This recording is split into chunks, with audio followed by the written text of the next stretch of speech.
Hey guys, welcome back. Today we're doing something absolutely insane. What if Deku was a vampire? Think about it, Deku with one for all is already broken, but add vampiric speed, strength, healing, and the ability to form blood bonds that let him share quirks with allies. That's completely ridiculous. Imagine Uraraka suddenly flying with enhanced gravity powers, or Todoroki finally using both sides perfectly through supernatural coordination. This story follows vampire Deku hiding his true nature at UA, until ancient vampire lords force him into a supernatural war during the sports festival. When he has to choose between secrecy and saving everyone, things get epic. Smash that like button, subscribe, and hit the bell. Let's dive in. The alley reeked of garbage and desperation, a fitting backdrop for what would become the most pivotal moment in Izuku Midoriya's young life.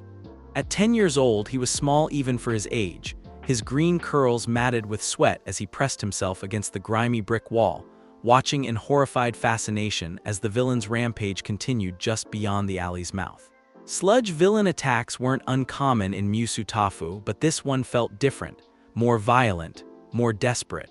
The creature's gelatinous form had already engulfed two civilians, and the professional heroes seemed to be struggling more than usual. Izuku clutched his hero analysis notebook to his chest, his quirkless status making him feel more useless than ever as screams echoed from the main street. That's when he heard the wet, gasping sound behind him. Izuku spun around, his emerald eyes widening at the sight of a man collapsed against the opposite wall of the alley. The stranger was tall and lean, dressed in what appeared to be a modified hero costume, all blacks and deep purples that seemed to absorb the dim light filtering down between the buildings. But it was the blood that caught Izuku's attention first. So much blood pooling beneath the man's still form, seeping from wounds that looked almost deliberate.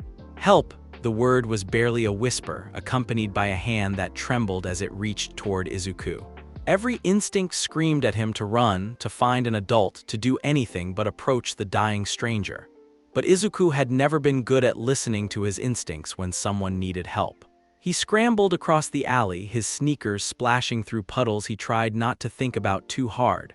Up close, the man was even more unusual. His skin was pale, not just pale, but almost translucent in places, with dark veins visible beneath the surface. His hair was black as midnight, and when his eyes fluttered open, Izuku gasped. They were a deep crimson, like fresh blood, but fading even as Izuku watched. You're a hero, aren't you?"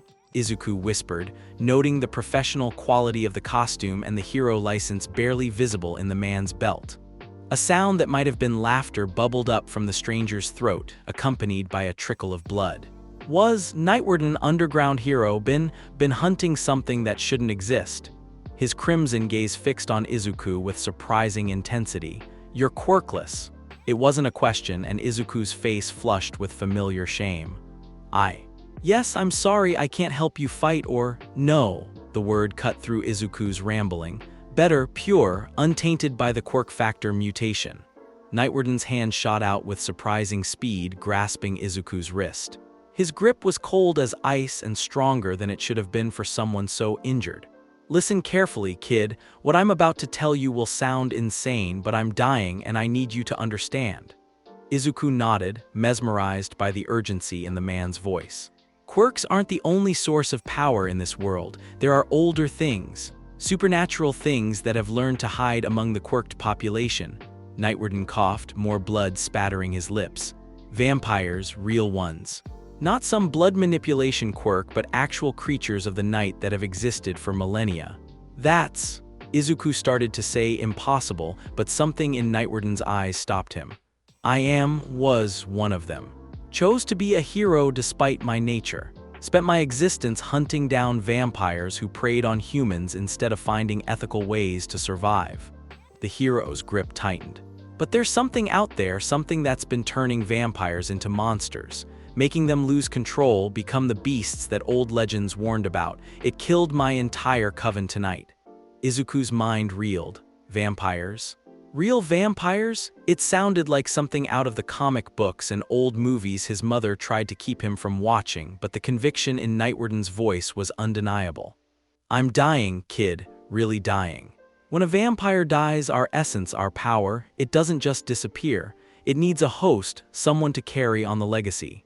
Nightwarden's other hand reached up, touching Izuku's cheek with fingers like ice. Usually it passes to another vampire, but there aren't any left, just you, just a quirkless kid who dreams of being a hero. I don't understand, Izuku whispered. You will? Nightwarden's eyes were growing dimmer, the crimson fading to a dull red. My essence will change you, give you power beyond what any quirk could offer, but it comes with a price. You'll hunger for blood. You'll be stronger, faster, more resilient than any human, but you'll also be something that most of society would fear if they knew the truth. The sounds of battle from the street were growing closer. Izuku could hear All Might's booming voice, the distinctive sound that always meant salvation was at hand. But here in this alley, facing something that challenged everything he thought he knew about the world, Izuku felt more lost than ever. Why me? He asked. Because, Nightwarden smiled, and for the first time Izuku saw the fangs. They were small, almost delicate, but undeniably real. You have the heart of a hero, I can sense it, and a vampire with a hero's heart. That's something that could change everything. Before Izuku could protest, before he could fully process what was happening, Nightwarden pulled him closer. The hero's fangs extended, and with his last remaining strength, he bit into Izuku's neck. The pain was sharp but brief, followed by a sensation like ice water flooding through his veins. Izuku's vision blurred, his body going limp as an alien coldness spread from the bite wound throughout his entire being. The last thing he heard before unconsciousness took him was Nightwarden's whispered words, "Use this power to protect people. Be the hero you've always dreamed of being. Just be careful who you trust with the truth." When Izuku woke, he was lying in his own bed, afternoon sunlight streaming through his bedroom window. For a moment, he thought it had all been some incredibly vivid dream brought on by witnessing the villain attack. But when he sat up, touching his neck where he remembered the bite, his fingers found two small scabs that definitely hadn't been there before. And he felt different. The world looked sharper somehow, colors more vivid, and he could hear conversations from apartments above and below theirs with crystal clarity. When he looked in the mirror, his reflection stared back normally. Apparently, that particular vampire myth was just that, a myth, but his green eyes seemed brighter, more intense. Over the following days, the changes became impossible to ignore. Izuku found himself stronger than he'd ever been, capable of lifting things that should have been well beyond a 10-year-old's capabilities. His speed and reflexes improved dramatically, and injuries that should have taken days to heal were gone by morning. But most noticeable was the hunger. It started as a vague craving, similar to being hungry for a specific food but unable to identify what he wanted. Within a week, it had become an persistent ache that made it difficult to concentrate on anything else. The smell of blood from a classmate's scraped knee, from raw meat in the grocery store, from his mother's cooking cuts, became overwhelmingly appealing in a way that terrified him. 3 weeks after the alley incident, as Izuku sat in his room trying to understand what was happening to him, the air beside his bed began to shimmer. At first, he thought he was hallucinating from hunger, but then a translucent figure began to take shape. It was Nightwarden, or rather, a ghostly projection of him. The former hero looked exactly as he had in the alley, but semi-transparent and glowing with a faint silver light. "Hello, Izuku," Nightwarden said, his voice carrying an ethereal echo. "I'm sorry I couldn't warn you this would happen. The first few weeks are always the hardest." "You're dead," Izuku whispered, afraid to speak too loudly lest his mother hear him apparently talking to himself. "Yes and no. When a vampire passes their essence to a successor, a part of their consciousness remains to guide the new bearer. Think of me as an extremely specialized ghost. I can only appear to you and only when you truly need guidance." Nightwarden's spirit form settled into what would have been Izuku's desk chair. "How are you handling the hunger?" "I don't know what to do," Izuku admitted, hugging his knees to his chest. "Everything smells like food now, but not normal food. I keep thinking about blood. It's terrifying. Am I going to hurt someone?" "Not if I can help it," Nightwarden said firmly. "The hunger is natural, unavoidable, but there are ethical ways to satisfy it. Vampires don't need to be predators, Izuku. We can be something better." Over the next hour, Nightwarden explained the basics of vampiric existence. How blood banks often had supplies nearing expiration that would otherwise be discarded. How some people, usually those with regenerative quirks or those who simply wanted to help, were willing to provide small amounts of blood in exchange for protection or other services. How vampire saliva contained mild healing and euphoric properties that made feeding a pleasant experience for willing donors rather than a traumatic one. The key, Nightwarden emphasized, is consent, always consent. A vampire who feeds without permission is no different from any other predator, quirked or not. He also began teaching Izuku about his developing abilities. Enhanced physical capabilities were just the beginning. As Izuku matured and learned control, he would develop night vision, supernatural senses, accelerated healing, and most importantly, the ability Nightwarden called Crimson Covenant. It's the rarest of vampiric abilities, the spirit explained. The power to form blood bonds with willing allies. When someone freely offers their blood to you, you can establish a connection that allows you to temporarily share their quirk while enhancing their abilities beyond normal limits.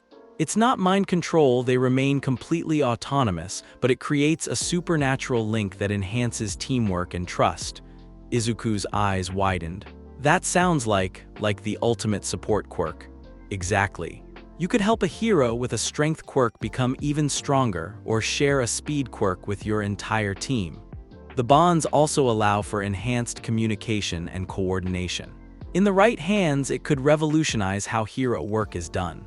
For the first time since waking up changed, Izuku felt a spark of hope. This wasn't just a curse or a burden, it was potentially a path to becoming the hero he'd always dreamed of being. But first, he had to learn control. The next 2 years were a careful balancing act.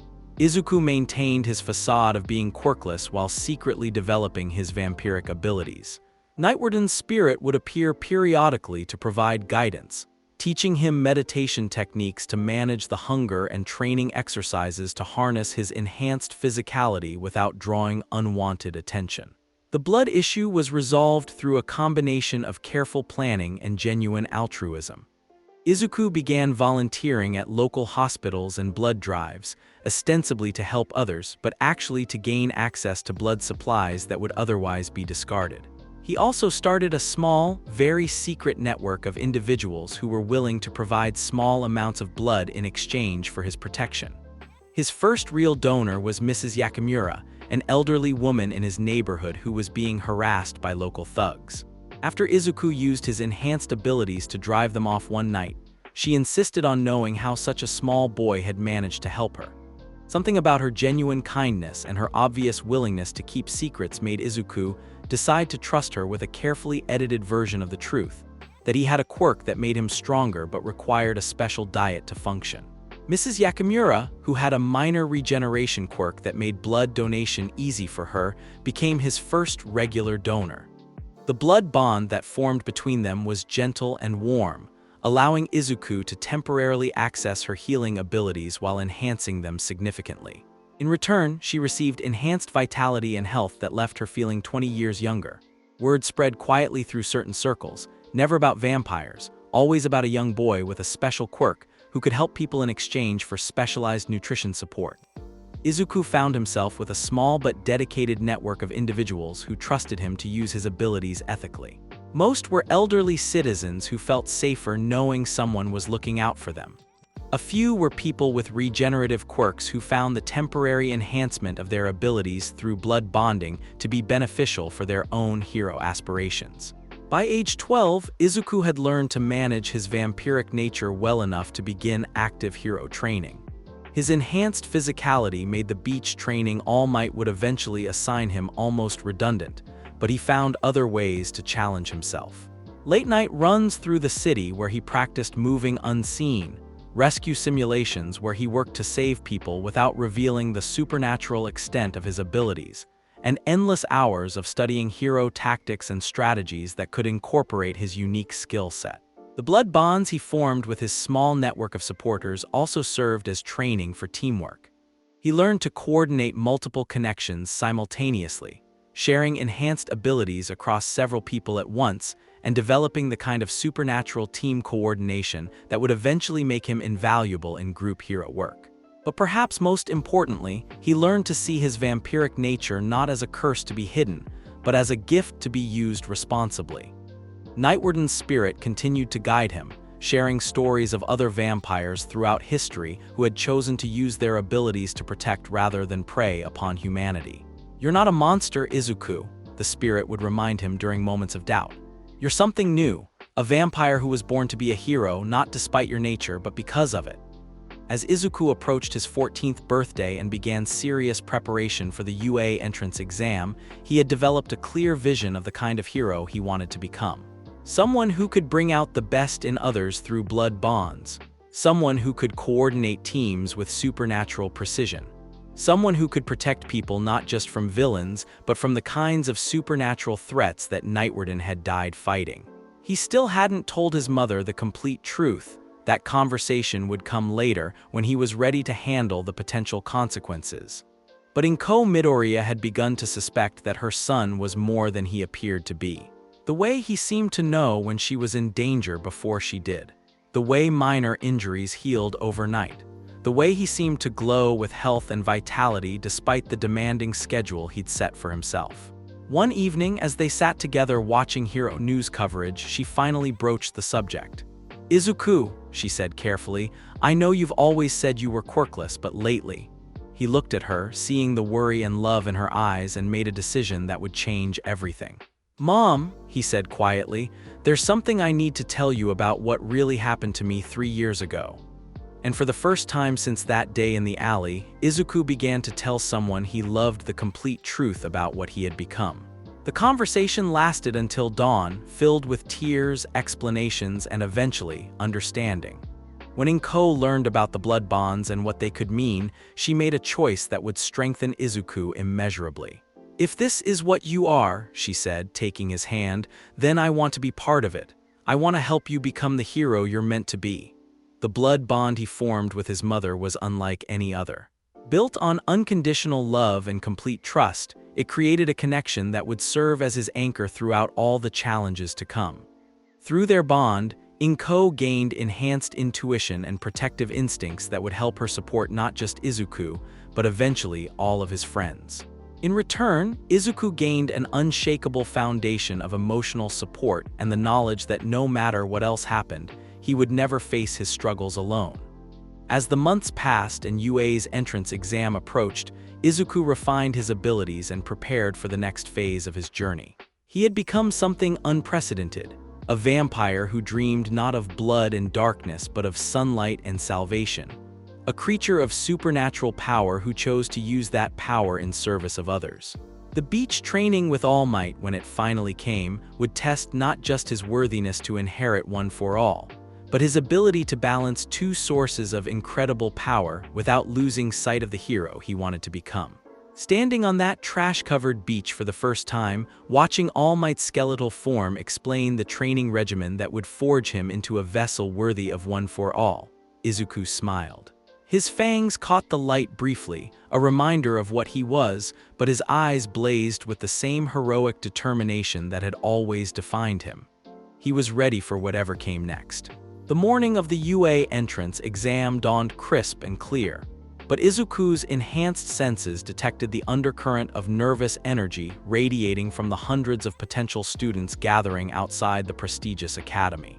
At 15, he had grown taller and more confident, though he still maintained the carefully cultivated appearance of an anxious, quirkless boy who had somehow managed to develop a mutation quirk late in adolescence. The lie came easier now after years of practice. Most late-blooming quirks were weak or difficult to categorize, making his cover story believable. What people saw was a green-haired boy with slightly enhanced physical capabilities and an unusual affinity for teamwork. What they didn't see was a vampire who had spent 5 years learning to harness supernatural power for heroic purposes. "Breathe, Izuku," he whispered to himself, unconsciously running his tongue over teeth that could extend into fangs at will. The blood bond with his mother thrummed gently in the back of his mind, sending waves of encouragement and love across the city to where she waited anxiously at home. "Hey, you!" Izuku turned to find a girl with short brown hair and rosy cheeks approaching him, her nervous energy practically vibrating in the air.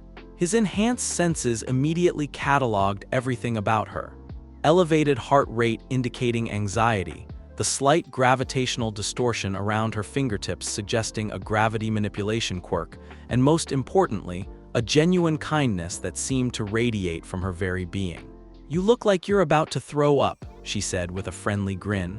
"I'm Uraraka Achako, you seem nice, so I figured I'd come say hi before we all get too nervous to function." Midoriya Izuku, he stammered, his carefully practiced nervous persona slipping into place. But beneath the surface, his vampiric instincts were cataloging something else entirely. This girl had the kind of pure, heroic spirit that would make her an ideal ally. More than that, she felt safe. Trustworthy in a way that made his supernatural senses sing with recognition. "Midoriya-kun, that's a nice name. What's your quirk?" Uraraka asked, bouncing slightly on her toes. "Oh, it's kind of hard to explain," Izuku said, which was certainly true. "Something about enhancing others and working better in teams. It's not very flashy." "That sounds amazing though. Support quirks are so important for hero work. I bet you could help a lot of people with something like that." Before Izuku could respond, a loud voice boomed across the courtyard. "Attention examinees. Please proceed to the auditorium for your orientation." As they filed into the massive auditorium with hundreds of other hopefuls, Izuku found himself sitting next to Uraraka. Her presence was oddly comforting, and he noticed that the usual edge of hunger that always accompanied being around so many people seemed muted. Something about her genuine heroic spirit resonated with his own, creating a natural harmony that spoke to deeper possibilities. Present Mike's explanation of the practical exam was standard enough: destroy robot enemies to earn points, avoid the 0-point robot that was too dangerous to be worth engaging.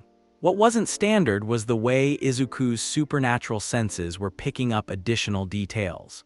The faint electrical signatures of the robots, the specific materials they were constructed from, the optimal striking points that would disable them most efficiently. When the overly formal boy with glasses, Iida, Izuku's enhanced hearing, caught his name from several rows away, stood to question the inconsistency in the handout, Izuku felt a familiar pang of recognition. Another genuine hero in training, someone with an almost supernatural dedication to rules and proper conduct. "And you," Iida's voice cut through Izuku's observations as the boy pointed directly at him. "You've been muttering this entire time. If you're not going to take this seriously, then you should leave." Izuku's face flushed with embarrassment, but he also caught something else, a flicker of concern beneath Iida's harsh words. This wasn't cruelty, it was someone who cared deeply about heroism calling out what he perceived as disrespect. Sorry," Izuku mumbled, but his mind was already working. These two, Uraraka and Iida, felt like the beginning of something important. His vampiric instincts were rarely wrong about potential allies. The practical exam took place in a massive urban training ground that rivaled some actual city districts. As Izuku stood at the starting line of Battle Center B, he could feel his enhanced abilities humming beneath his skin, carefully restrained but ready to be unleashed. The months of training with All Might had given him one for all, and the combination of that legendary quirk with his vampiric heritage created a synergy that still amazed him. Nightwarden's spirit had appeared to him just the night before, offering final guidance. "Remember, the blood bonds aren't just about power sharing. They're about trust. If you find someone worth saving today, someone who embodies the heroic spirit you've always admired, don't hesitate to forge that connection.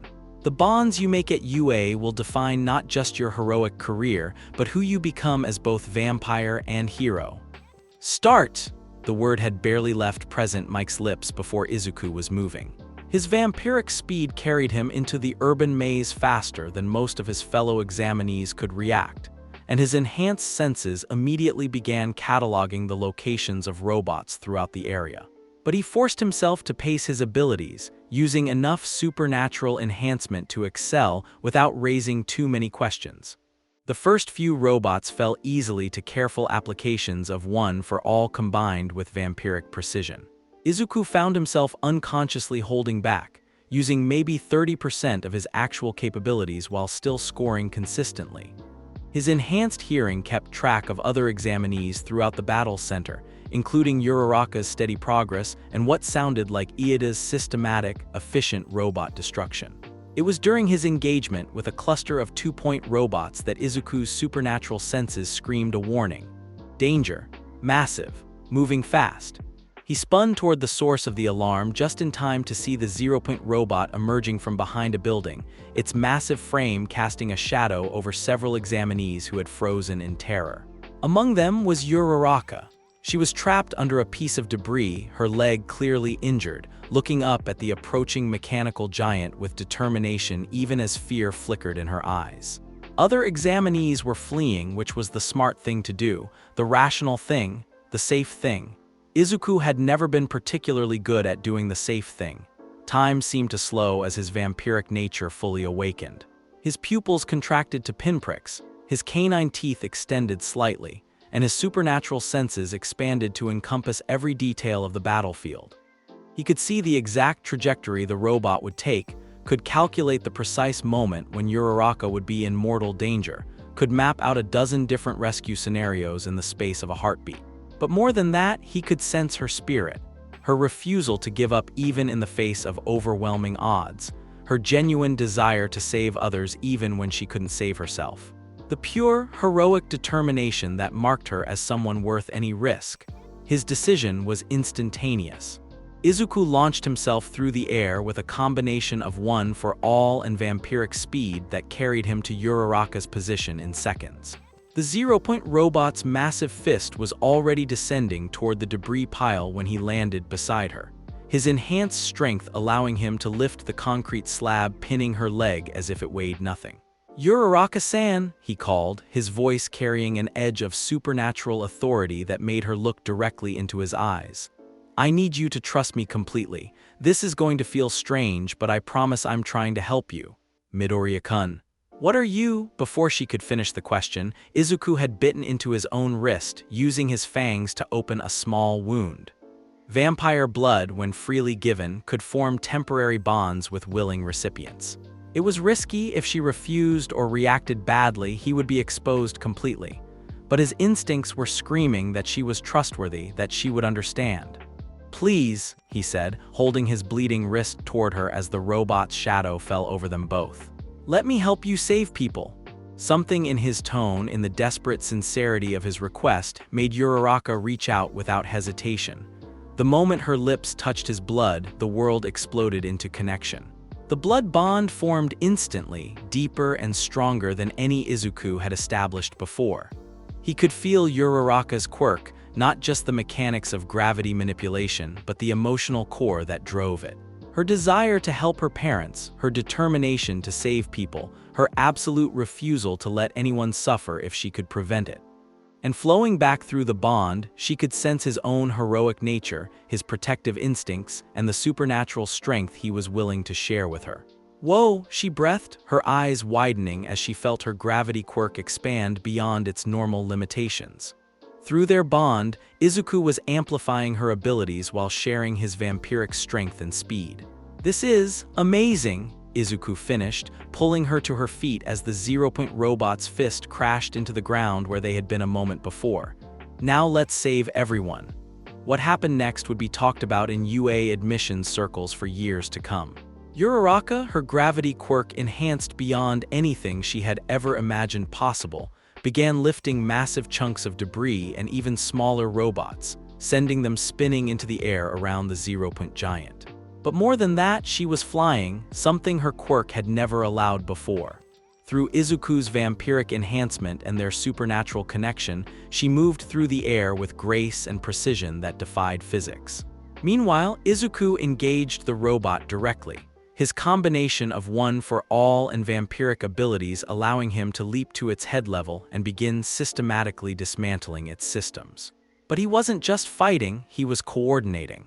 Through his bond with Uraraka, they moved with supernatural precision, each knowing exactly where the other would be and what they needed to do. "The other examinees," Uraraka called through their connection, not needing to speak aloud for Izuku to hear her. "There are still people trapped." Izuku's enhanced senses swept the area, cataloging every student who was injured or trapped by debris from the robot's rampage. "I see them. Can you handle lifting while I get them to safety?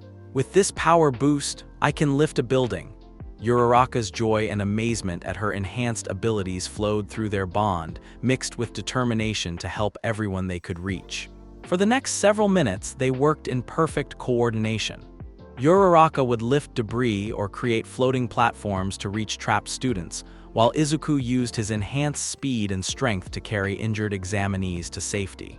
Their supernatural connection allowed them to coordinate rescue efforts with an efficiency that amazed onlooking teachers. It was only when the last student had been evacuated that Izuku turned his full attention to the zero-point robot itself. The massive machine was still functional, still dangerous, still capable of hurting people, and that was unacceptable. "Uraraka-san," he said through their bond, "I need you to make me weightless and then get to a safe distance." "What are you planning?" she asked, but she was already activating her enhanced gravity quirk on him. "Something probably very stupid," Izuku admitted, crouching down as he prepared to channel every ounce of power he possessed. "But if it works, nobody else gets hurt today." One for all flowed through his body at nearly 100%, amplified by his vampiric strength and freed from the constraints of gravity by Uraraka's quirk. When Izuku launched himself at the zero-point robot, he moved like a green lightning bolt, his fist connecting with the machine's center mass with enough force to create a shockwave that shattered windows in the surrounding training buildings. The robot didn't just fall, it disintegrated, its massive frame coming apart in a controlled collapse that sent debris raining down around them. Izuku landed hard, his enhanced healing already working on the injuries from channeling so much power, but his first concern was for Uraraka. The blood bond was still active, though weaker now that the immediate crisis had passed. Through it, he could feel her amazement, her gratitude, and something else, a deep trust and connection that spoke to the foundation of what would become an unshakable friendship. "Midoriya-kun," she said, running over to help him stand, "that was incredible, your quirk. I've never felt anything like that. It was like you made me the best version of myself." Izuku smiled, though internally he was panicking slightly about how much he had revealed. That's kind of what I'm hoping to do as a hero, help other people be their best selves." In the observation booth overlooking Battle Center B, several UA faculty members were having intense discussions about what they had just witnessed. "That level of coordination," Aizawa muttered, his quirk-nullifying gaze fixed on Izuku's retreating form. "It wasn't natural, there was something else at work there." "The boy's quirk seems to involve some form of enhancement or empowerment of allies," Principal Nezu observed, his beady eyes bright with interest. "But the precise mechanism is unclear, we'll need to investigate further." "Did you see his eyes during the fight?" Present Mike asked. "They flashed red for just a moment there. Could be a visual manifestation of his quirk activation." What none of them mentioned, though several had noticed, was that Aizawa's erasure quirk had been active during part of the examination.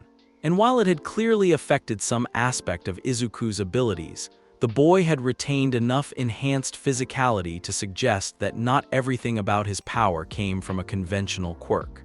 The written exam that followed was almost anticlimactic after the intensity of the practical test. Izuku's enhanced cognitive abilities, courtesy of his vampiric nature, made the academic portion straightforward. But his mind kept drifting to the blood bond he had formed with Uraraka and what it might mean for both of their futures. When the exam results arrived a week later, accompanied by a holographic message from All Might explaining the rescue point system, Izuku wasn't entirely surprised to learn that he had placed in the top 10 of all examinees.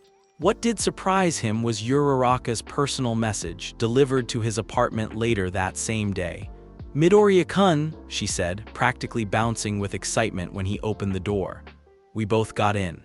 And I wanted to thank you again for what you did during the exam. I know your quirk is something special, and I want you to know that if you ever need someone you can trust." She trailed off, looking uncertain for the first time since he'd met her. "I know," Izuku said quietly. "I felt it too, through our connection during the fight. You're someone who can be trusted with important things." Uraraka's smile was brilliant. "Does this mean we're going to be the kind of friends who tell each other everything?" Izuku thought about his vampiric nature, about the supernatural threats that Nightwarden had warned him about the delicate balance he would need to maintain between his hero identity and his true nature. But he also thought about the trust he had felt flowing through their blood bond, and the certainty that this girl would stand by him no matter what. Maybe not everything all at once, he said with a small smile that showed just a hint of fang. But yes, I think we're going to be exactly that kind of friends.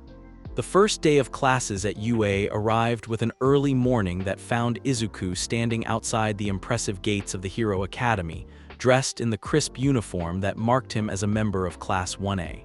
The night before, Nightwarden's spirit had appeared to offer final guidance for this new phase of his journey. Remember, the former hero had said, UA will test not just your abilities but your judgment. You'll meet potential allies and threats in equal measure. Trust your instincts, but be prepared to reveal more of your true nature than you have before. The bonds you form here will be tested by fire. Now, walking through the halls toward his assigned classroom, Izuku could feel the weight of that advice. His enhanced senses were picking up the emotional signatures of dozens of powerful young Quirk users, each with their own dreams, fears, and ambitions. Among them, he could already identify several that felt like potential allies, including Uraraka's familiar, warm presence and what seemed to be Iida's structured, disciplined energy signature. Class 1A was already half full when Izuku arrived, and he took a moment to observe his new classmates with supernatural perception. There was the explosive blonde boy from the entrance exam, Bakugo Katsuki, his enhanced hearing confirmed, whose emotional signature was a complex mixture of ambition, insecurity, and barely contained rage. Sitting near the windows was a boy with heterochromatic hair whose spiritual energy felt divided, conflicted in a way that resonated with Izuku's own struggles with dual nature. Midoriya-kun, Uraraka's voice called from across the room, and Izuku felt their latent blood bond warm slightly at her proximity. You made it, come sit by us.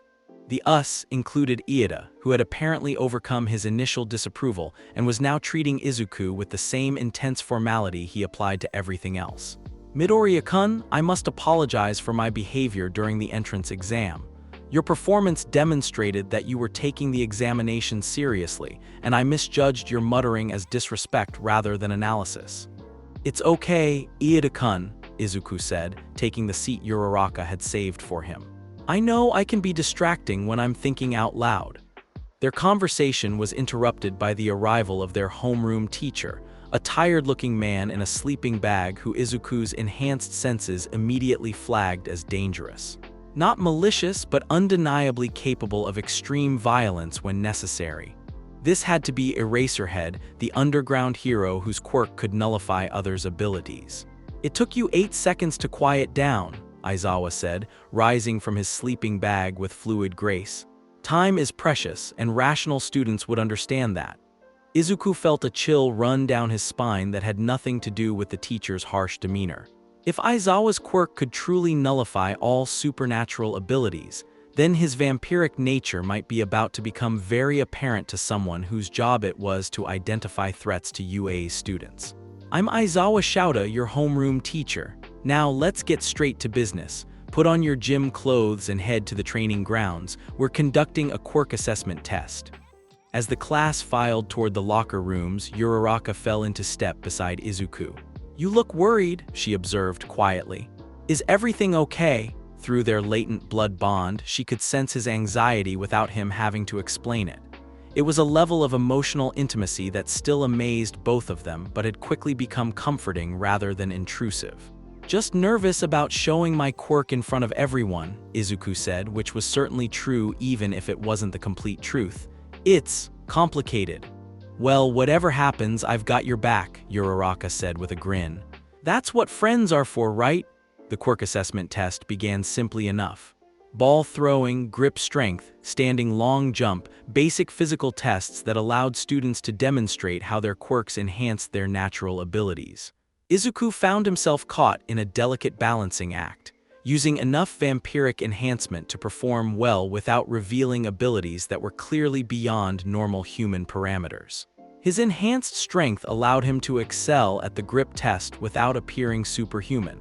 His vampiric speed gave him an edge in the 50-meter dash while still keeping his time within the realm of possibility for a physical enhancement quirk. But it was during the ball throw that things became complicated.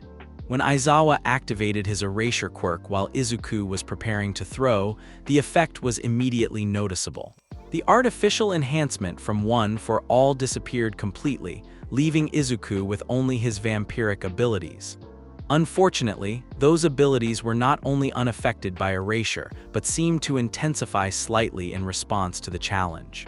Izuku's throw sailed much further than a normal human could achieve, but not quite as far as it would have with one for all active. The result was a distance that clearly indicated supernatural strength, but from a source that erasure couldn't touch. Interesting, Aizawa murmured, his red eyes still fixed on Izuku as the quirk assessment continued. Very interesting. After the test concluded, with Izuku placing respectably in the middle of the class rankings, Aizawa dismissed the students with a casual mention that his threat to expel the lowest scoring student had been a logical ruse to motivate maximum effort. Midoriya, the teacher called as the other students began heading back toward the school building. Stay behind for a moment. Izuku's enhanced hearing picked up Uraraka's concerned muttering as she reluctantly followed the rest of the class inside, but he forced himself to focus on the immediate problem. Aizawa was studying him with the intensity of someone trying to solve a particularly complex puzzle. Your quirk, the teacher said without preamble, isn't entirely what you've reported, is it? There was no point in lying to someone who had clearly noticed the discrepancy. It's complicated, Aizawa-sensei, more complicated than I know how to explain. Try me. Aizawa's voice was flat but not unkind. I've been working underground for a long time, kid. I've seen things that don't fit neatly into the categories most people use to understand the world. Something in his tone made Izuku look up sharply, meeting the teacher's intense gaze. Things like what? Quirks that aren't really quirks. Abilities that predate the emergence of quirk factors by centuries. Powers that operate on different rules than anything the Hero Commission recognizes officially. Aizawa stepped closer, lowering his voice. I've encountered individuals whose abilities my quirk can't fully suppress, Midoriya. What I want to know is whether you're one of them, and more importantly, whether you're here to help people or hurt them. The moment stretched between them, heavy with implications. Izuku could lie, could try to maintain his cover story and hope that Aizawa wouldn't push the issue. But his instincts were telling him something important. This man was exactly the kind of hero who could be trusted with dangerous truths. I want to help people, Izuku said quietly. That's all I've ever wanted, but you're right, my abilities aren't entirely what most people would consider a normal quirk. Aizawa nodded slowly. We're going to need to have a longer conversation about this. My office after classes today, and Midoriya, the teacher's expression softened slightly. Whatever you are, whatever you're dealing with, UA's job is to help you become the best hero you can be. That doesn't change just because your situation is unusual. As Izuku walked back toward the school building, his mind racing with the implications of his partial revelation to Aizawa, he felt the blood bond with Uraraka pulse gently. She was waiting for him just inside the building, her concern evident in both her expression and their supernatural connection. How much trouble are you in? She asked quietly as they walked toward their next class together.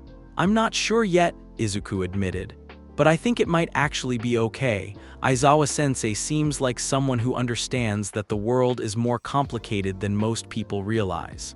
Good, Uraraka said firmly. Because whatever's going on with you, whatever makes your quirk special, I meant what I said about having your back.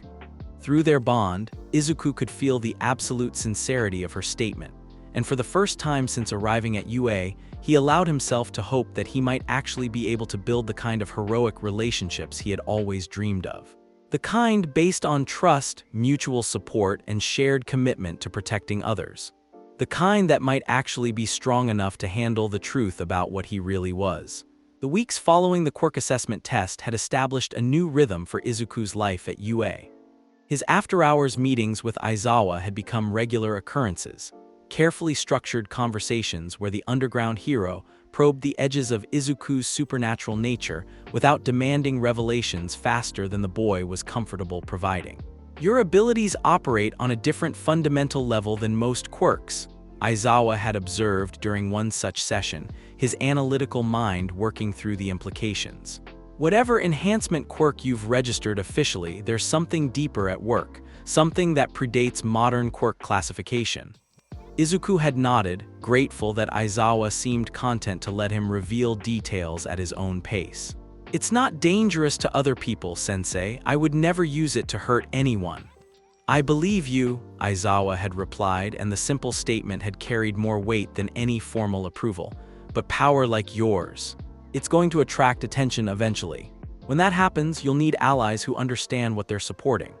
Now, as Izuku sat in the cafeteria with Uraraka and Iida, watching the announcement for the UA Sports Festival play on the mounted screens, he couldn't shake the feeling that eventually was about to become immediately. The sports festival, Iida was saying, his precise movements as he ate betraying his excitement. This will be our opportunity to demonstrate our capabilities to professional heroes across the nation. We must all strive to perform at our absolute best. It's kind of nerve-wracking though, Uraraka admitted, absently floating her rice to avoid having to lift her chopsticks. Through their latent blood bond, Izuku could sense her mixture of determination and anxiety. All those people watching, all those heroes judging whether we're worth their time. You'll do great, Uraraka-san, Izuku assured her, though his own concerns were somewhat different. The sports festival would be broadcast nationally, observed by every major hero agency and probably recorded for detailed analysis afterward. If he relied too heavily on his vampiric abilities, the discrepancies would become impossible to hide. But more than that, Nightwarden's spirit had been appearing more frequently lately, always with warnings about increased supernatural activity in the area. Something is stirring, the ghostly hero had told him just the night before. I can sense other vampires moving in the shadows, drawn by the power you've been displaying. The sports festival will be a beacon, announcing your presence to every supernatural entity in Japan. You think they'll try something during the festival? Izuku had asked. Not directly, too many heroes, too much security, but they'll be watching, evaluating, deciding whether you're a threat to be eliminated or a potential ally to be recruited. Nightwarden's translucent form had flickered with agitation. Be careful who you trust, Izuku. Not all vampires share your heroic ideals. The warning echoed in Izuku's mind as he watched his classmates discuss their festival strategies. Bakugo was holding court at a nearby table, his explosive personality drawing both admirers and detractors as he loudly proclaimed his intention to dominate every event. At another table, Todoroki sat alone, his mismatched eyes distant as he methodically ate his lunch. There was something about Todoroki that had been nagging at Izuku's supernatural senses since the first day of class. The boy's emotional signature was fractured, divided in a way that reminded Izuku uncomfortably of his own struggles with dual nature. But where Izuku had learned to integrate his vampiric and heroic sides, Todoroki seemed to be actively fighting against part of himself. Midoriya-kun, Uraraka's voice broke through his contemplation. You're muttering again. Sorry, Izuku said, refocusing on his friends, just thinking about strategy for the festival. Speaking of which, Iida interjected, would you be interested in forming a study group? We could analyze footage from previous festivals and develop tactics that complement our respective abilities. The suggestion was practical and appealing, but it also highlighted one of Izuku's growing concerns. His blood bond with Uraraka had proven incredibly effective during the entrance exam, but it had also raised questions. If he formed similar bonds with other classmates during the sports festival, the supernatural nature of his coordination abilities would become increasingly difficult to explain. That sounds great, Iida-kun, Izuku said, making a decision. Actually, there's something I've been wanting to discuss with both of you, about my quirk and how we might work together during the festival. Over the next hour, in the privacy of an empty classroom, Izuku began the delicate process of expanding his circle of trust. He couldn't tell them everything, not yet, but he could explain enough about his ability to form temporary enhancement bonds to lay the groundwork for deeper revelations later. So when we were connected during the entrance exam, Uraraka said slowly, that wasn't just teamwork, that was your quirk creating an actual link between us. A temporary one, Izuku confirmed. It allows me to share enhanced abilities with willing allies while boosting their natural capabilities, but it requires a specific activation method that some people might find unusual. What kind of activation method? Iida asked, his analytical mind immediately focusing on the practical implications. Izuku hesitated, then decided on a version of the truth that wouldn't immediately send them running. It involves sharing a small amount of biological material, usually blood, since that's the most efficient medium for the enhancement effect. Both his friends were quiet for a long moment, processing this information. That's, Uraraka began, then stopped, her brow furrowing in thought. Actually, that makes sense. During the entrance exam, you bit yourself and asked me to, she trailed off, understanding dawning in her eyes. It sounds highly unconventional, Iida said carefully, but if the results speak for themselves. Uraraka-san's performance during the practical exam was remarkable. Far beyond what her base quirk should have allowed. I felt amazing, Uraraka admitted, like I could do anything, and the way we moved together like we were reading each other's minds. That's the essence of my quirk, Izuku explained. But it only works with people who trust me completely and consent to the connection. I would never force it on anyone, and I understand if you're not comfortable with the idea. To his relief, neither of his friends seemed disturbed by the revelation. Iida was already analyzing the tactical applications, while Uraraka seemed more fascinated than concerned. Could you form bonds with multiple people at once? Iida asked. Yes, though it becomes more taxing to maintain. 3 or 4 seems to be my current limit. And the enhancement effect applies to all connected individuals. Each person's abilities are boosted individually, plus we gain supernatural coordination and limited empathic communication. Iida's eyes lit up with the possibilities. This could revolutionize team-based hero work. The applications are endless. Hold on, Uraraka interjected, studying Izuku's face with the insight their bond provided. There's more to this, isn't there? Something you're not telling us. Through their latent connection, she could sense the layers of complexity beneath his explanation. Not deception exactly, but definitely omission of significant details.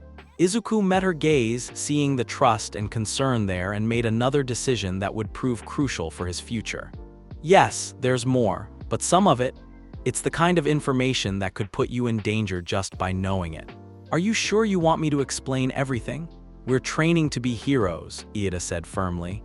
Heroes face danger in service of protecting others. If your situation involves threats that could affect innocent people, then we have a responsibility to help. And we're your friends, Uraraka added simply. That means we're in this together, whatever this turns out to be. So Izuku told them. Not everything. He still couldn't bring himself to say the word vampire out loud, but enough about his supernatural nature and the warnings from Nightwarden to help them understand the stakes they were facing. So your quirk isn't really a quirk, Uraraka summarized when he finished. It's something older, something that operates by different rules than normal abilities. And there are others like you, Iida added, but not all of them share your commitment to heroism.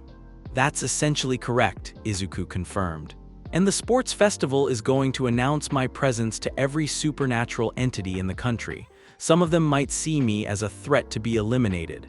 Then we'll watch your back, Uraraka said without hesitation. All of us. Whatever these things are, they'll have to go through Class 1A to get to you.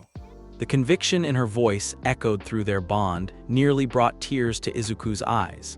This was what he had dreamed of when he first decided to become a hero, friends who would stand with him regardless of the challenges they faced. Thank you, he whispered. Both of you, I've been carrying this alone for so long. Not anymore, Iida declared with characteristic intensity. We are your classmates, your friends, and your future fellow heroes. You will never have to face these challenges alone again. The sports festival preparation took on new urgency after that conversation. Izuku found himself training not just to showcase his abilities, but to refine his control over the blood bonding process. If he was going to use his supernatural coordination abilities in front of a national audience, he needed to do so in a way that appeared as natural as possible. His enhanced physical training also intensified. The beach work with All Might had built a solid foundation, but Izuku's vampiric nature allowed him to push far beyond normal human limits. Late-night sessions in UA's gym, carefully scheduled when no one else would be around, became opportunities to explore the full extent of his combined abilities. It was during one such session, 3 days before the sports festival, that Izuku encountered Todoroki. The heterochromatic boy had apparently had the same idea about after-hours training, and Izuku's enhanced senses detected his presence in the gym before he actually saw him. When he turned around, Todoroki was standing in the doorway, his mismatched eyes studying Izuku with unreadable intensity. "You're stronger than you pretend to be during regular training," Todoroki observed, his voice carrying its usual flat affect. Izuku tensed, wondering how much the other boy had seen. I work better when there aren't a lot of people around. Crowds make me nervous." "That's not what I mean." Todoroki stepped into the gym, closing the door behind him. "Your movements, your reflexes, the way you carry yourself when you think no one is watching. You're not just strong, you're predatory." The word sent a chill down Izuku's spine. Predatory. It was exactly the kind of observation that could expose his vampiric nature to someone perceptive enough to piece together the clues. "I don't know what you mean," Izuku said carefully. "Yes, you do." Todoroki moved closer, and Izuku could see something flickering in his eyes, not suspicion, but recognition. "You move like someone who spent time hunting. Someone who's had to survive by being better, faster, stronger than the things trying to hurt you." The understanding in his voice was unexpected, and Izuku found himself studying Todoroki more carefully. The emotional fractures he had sensed in the other boy's spiritual signature weren't just about internal conflict, they were about trauma. Deep, lasting trauma that came from being hunted. "Todoroki-kun," Izuku said quietly, "what happened to you?" For a moment, the mask of indifference slipped, and Izuku saw raw pain in the other boy's expression. "My father," Todoroki said simply. "He made me into what I am through a combination of selective breeding and systematic abuse. I learned to recognize predators because I was raised by one." The admission hung in the air between them, heavy with implications. Izuku could sense the other boy's isolation, the way he had walled himself off from potential connections out of fear and self-protection. "I'm not like your father," Izuku said, though he wasn't entirely sure what comparison Todoroki was making. "No," Todoroki agreed. "You're not. Your predatory nature comes from necessity, not cruelty. You hunt to protect, not to dominate." He paused, studying Izuku's face. "But you're still dangerous, aren't you? Dangerous in ways that have nothing to do with your registered quirk." It was a statement, not a question, and Izuku found himself at another crossroads. Todoroki had already seen through his carefully constructed facade. The question was whether the other boy could be trusted with the truth. "Yes," Izuku said quietly, "I'm dangerous, but not to my friends, never to people who don't deserve it." Todoroki nodded slowly. "During the sports festival, when we inevitably end up facing each other, I want you to know that I respect what you are, whatever you are, but I also want you to know that I won't hold back." "I wouldn't want you to," Izuku replied, sensing the challenge and anticipation building between them. "When we fight, I want to face the real you, not the version you show everyone else." "The real me uses both sides of my power," Todoroki said, ice crystals beginning to form around his left hand while small flames flickered from his right. "My father's fire and my mother's ice combined into something that belongs entirely to me." "And the real me," Izuku said, allowing his eyes to flash briefly red in the dim gym lighting, "is something that most people would call a monster. But I choose to be a hero instead." They stood there for a moment, two young men carrying supernatural burdens, acknowledging the darkness within each other without fear or judgment. "I look forward to our match," Todoroki said finally. "So do I," Izuku replied. The sports festival dawned bright and clear, with stadium stands packed to capacity and broadcast coverage reaching every corner of Japan. As Class 1A prepared in their designated waiting area, Izuku could feel the weight of thousands of eyes that would soon be watching his every move. Nightwarden's spirit had appeared to him that morning, looking more solid and worried than usual. "I can sense them gathering," the ghostly hero had warned. "Vampires, drawn by the power you've been displaying. They're in the crowd, in the broadcast booths, maybe even among the heroes observing the event." "What do they want?" Izuku had asked. "Some want to recruit you, others want to eliminate you before you become a threat to their hidden existence. A few are simply curious about a vampire who chose heroism over predation." Nightwarden's form had flickered with agitation.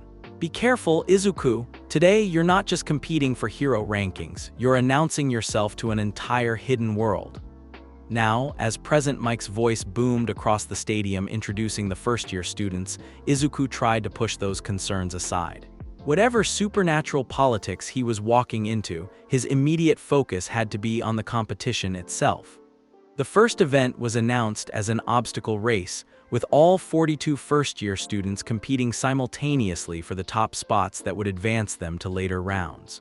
As they gathered at the starting line, Izuku found himself positioned between Uraraka and a boy with purple hair whose emotional signature felt oddly muted. "Remember," Uraraka whispered through their latent bond, "whatever happens out there, we've got your back." Izuku smiled, drawing strength from her support and the knowledge that Iida was somewhere nearby in the crowd of competitors. He had decided to use his abilities strategically during this event, enough vampiric enhancement to excel without appearing superhuman, combined with careful use of one for all when maximum power was required. "Start!" Present Mike's announcement sent 42 students surging forward through the narrow tunnel that led from the stadium to the obstacle course beyond. Izuku allowed himself to be carried along with the crowd initially, using his enhanced senses to map the layout ahead while other students used their quirks to gain early advantages.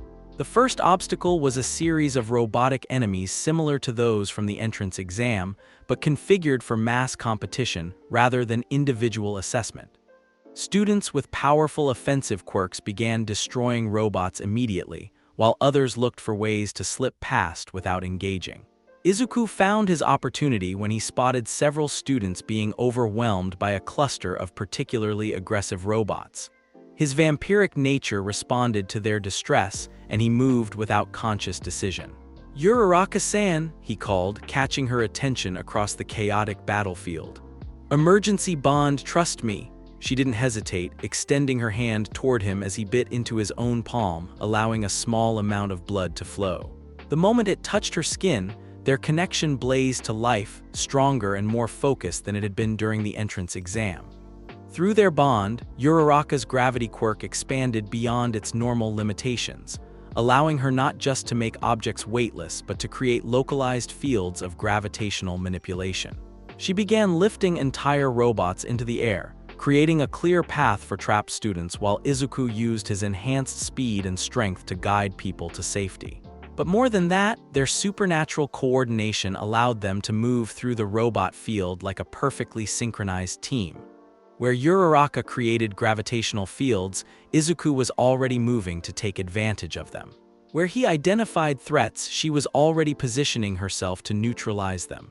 Incredible teamwork from Midoriya and Uraraka. Present Mike's commentary boomed across the stadium. "It's like they're reading each other's minds." In the VIP observation booth, several professional heroes were taking careful notes. "That level of coordination isn't natural," Best Jeanist observed. "There's something else at work there." "The boy's quirk appears to involve some form of ally enhancement," Endeavor said dismissively. "Flashy, but ultimately dependent on others. Not suitable for solo hero work." What neither hero mentioned, though both had noticed, was that several of their fellow observers seemed unusually interested in the green-haired boy's performance. Individuals who hadn't been on the official guest list whose presence felt somehow off. The second obstacle was the fall, a massive chasm crossed only by tightropes and narrow platforms. Here, Izuku's vampiric balance and enhanced spatial awareness gave him a significant advantage. He moved across the precarious pathway with supernatural grace while maintaining his bond with Uraraka to help her navigate the crossing safely. It was during this segment that Todoroki made his move, using his ice powers to create a pathway that bypassed the intended route entirely. The display of power and tactical thinking was impressive, but Izuku noticed something else. The other boy was deliberately avoiding using his fire side, limiting himself to only half his potential. "Todoroki-kun," Izuku called as they approached the final obstacle. "You're holding back." Their eyes met across the crowd of competitors, and Todoroki's expression flickered with something that might have been surprise. The final obstacle was a minefield, requiring competitors to navigate carefully between hidden explosives while maintaining speed. Here, Izuku's enhanced senses provided an almost unfair advantage. He could detect the subtle electromagnetic signatures of the buried mines, mapping a safe path through the field. But rather than simply racing ahead, he made a choice that would define how the watching world saw him. Through his bond with Uraraka, he began sharing his mind detection ability, allowing her to navigate the field safely. More than that, he started calling out warnings to other competitors, using his supernatural senses to help as many people as possible avoid dangerous explosions. An interesting strategy from Midoriya, Present Mike announced. Instead of using his advantage to dominate the field, he's helping other competitors navigate safely. That's the mark of a true hero, All Might's voice added to the commentary, though Izuku could hear the pride and concern mingled in his mentor's tone. Always thinking about others first. As they approached the finish line, Izuku found himself running alongside Todoroki, both boys having taken different approaches to the same goal. Todoroki had used raw power and tactical thinking to overcome each obstacle, while Izuku had combined supernatural abilities with a determination to help others succeed. "You could have won easily," Todoroki said as they crossed the finish line nearly simultaneously. "Why did you hold back to help the others?" "Because that's what heroes do," Izuku replied simply. "We use our power to lift others up, not just to get ahead ourselves." Todoroki's expression was unreadable, but Izuku thought he saw something shift in the other boy's eyes, a crack in the wall he had built around his emotions. The obstacle race concluded with Todoroki in first place, Izuku in second, and Uraraka claiming an impressive third-place finish thanks to their supernatural coordination. As they waited for the second event to be announced, Izuku could feel the weight of attention from throughout the stadium.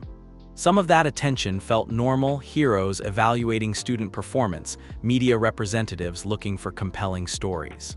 But some of it felt different, older, hungrier, the kind of attention that made his vampiric instincts whisper warnings about predators in the crowd. The second event, Midnight announced with theatrical flair, will be a cavalry battle.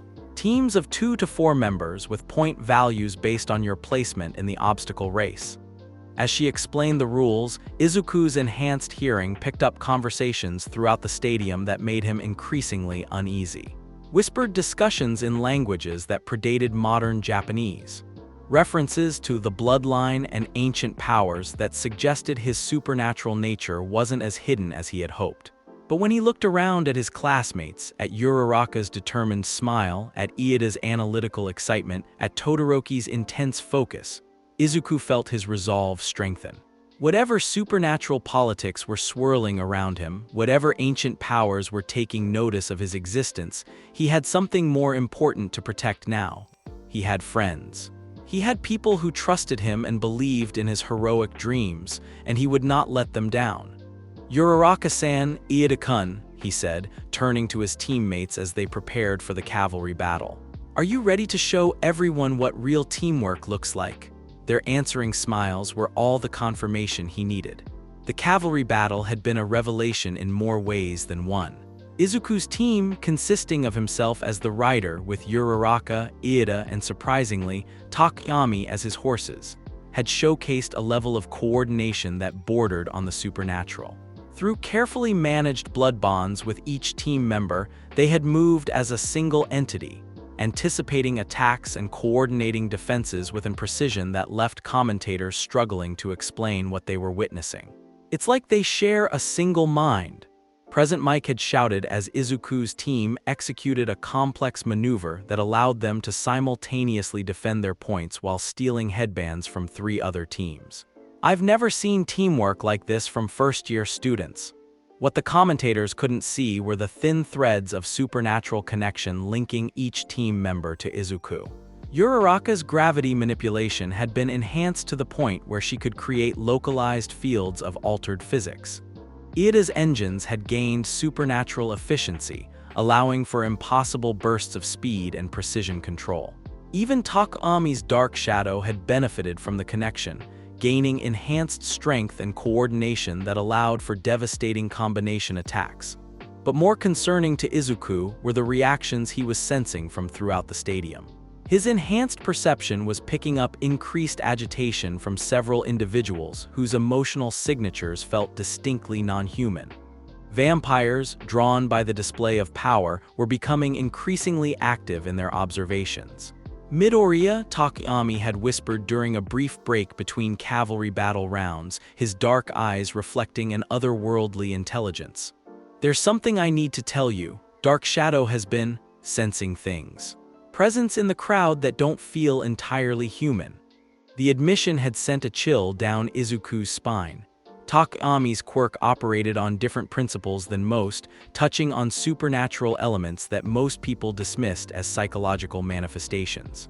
If Dark Shadow was detecting vampiric presences, then the situation was more serious than even Nightwarden had warned. How many? Izuku had asked quietly. At least a dozen, Takami replied, maybe more. They're trying to stay hidden, but Dark Shadow can sense the otherness about them. Now, as the individual tournament brackets were being announced, Izuku found himself facing a dilemma that went far beyond normal competition concerns. He was being watched by an entire hidden community of supernatural entities, some of whom might view his public display of vampiric abilities as either a threat to their secrecy or an opportunity for recruitment. His first opponent was Hitoshi Shinso from Class 1C, the purple-haired boy whose emotional signature had felt muted during the obstacle race. As they faced each other in the center of the arena, Izuku's enhanced senses immediately identified why Shinso's quirk involved some form of mental manipulation, creating a dampening effect around his emotional presence. "So you're the famous Midoriya," Shinso said, his voice carrying an oddly hypnotic quality. "The boy with the mysterious teamwork quirk. Tell me, what's it really like to have power that actually matters?" The question was clearly bait, designed to get Izuku talking so that Shinso's mind control quirk could take effect. But there was also genuine pain beneath the tactical manipulation, and Izuku's vampiric empathy picked up on the deeper currents of frustration and envy that drove the other boy's actions. Instead of responding verbally, Izuku made a split-second decision that would have significant ramifications. He bit into his own lip, drawing a small amount of blood, and used his enhanced speed to close the distance between them before Shinso could react. "I'm sorry," Izuku whispered as he touched the other boy's shoulder, allowing a drop of his blood to make contact with Shinso's skin. "But I need you to understand something important." The blood bond that formed was unlike any Izuku had established before. Where his connections with willing allies were warm and collaborative, this emergency bond was sharp and invasive, cutting through Shinso's mental defenses like a supernatural scalpel. For a brief moment, the two boys' minds were completely open to each other. Shinso experienced Izuku's memories in a rush the alley, the transformation, years of learning to control supernatural hunger while dreaming of heroism. But more than that, he felt Izuku's genuine desire to help others, his pain at being misunderstood, and his absolute commitment to using his power ethically. In return, Izuku saw Shinso's childhood, years of being told his quirk was villainous, adults who feared him, classmates who avoided him, and a burning desire to prove that he could be a hero despite the darkness of his abilities.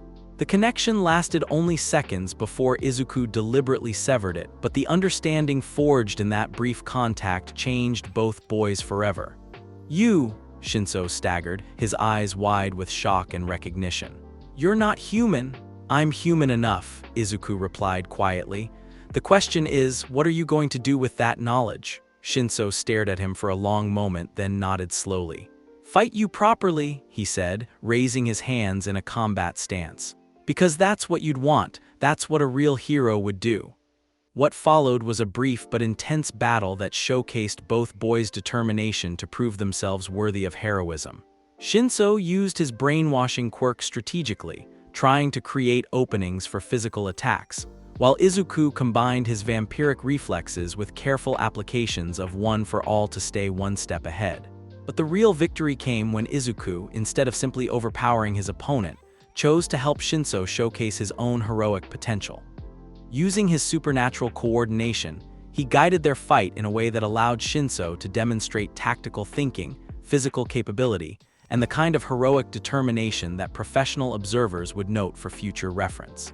"Winner, Midoriya Izuku," Midnight announced as Shinso finally yielded, but the applause from the crowd suggested that both boys had won something more important than a simple tournament victory.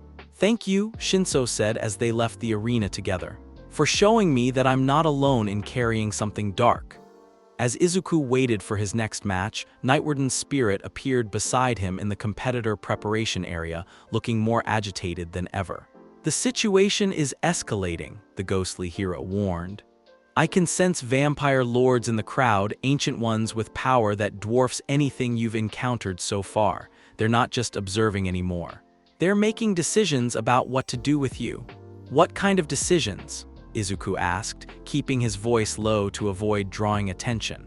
"Some want to bring you into their covens, believing that a vampire with heroic ideals could be molded into a more traditional predator. Others see you as a threat to the secrecy that has protected supernatural beings for centuries." Nightwarden's form flickered with distress. "But the most dangerous ones are intrigued by your combination of vampiric abilities with One for All. They recognize that power, Izuku. They know what it means.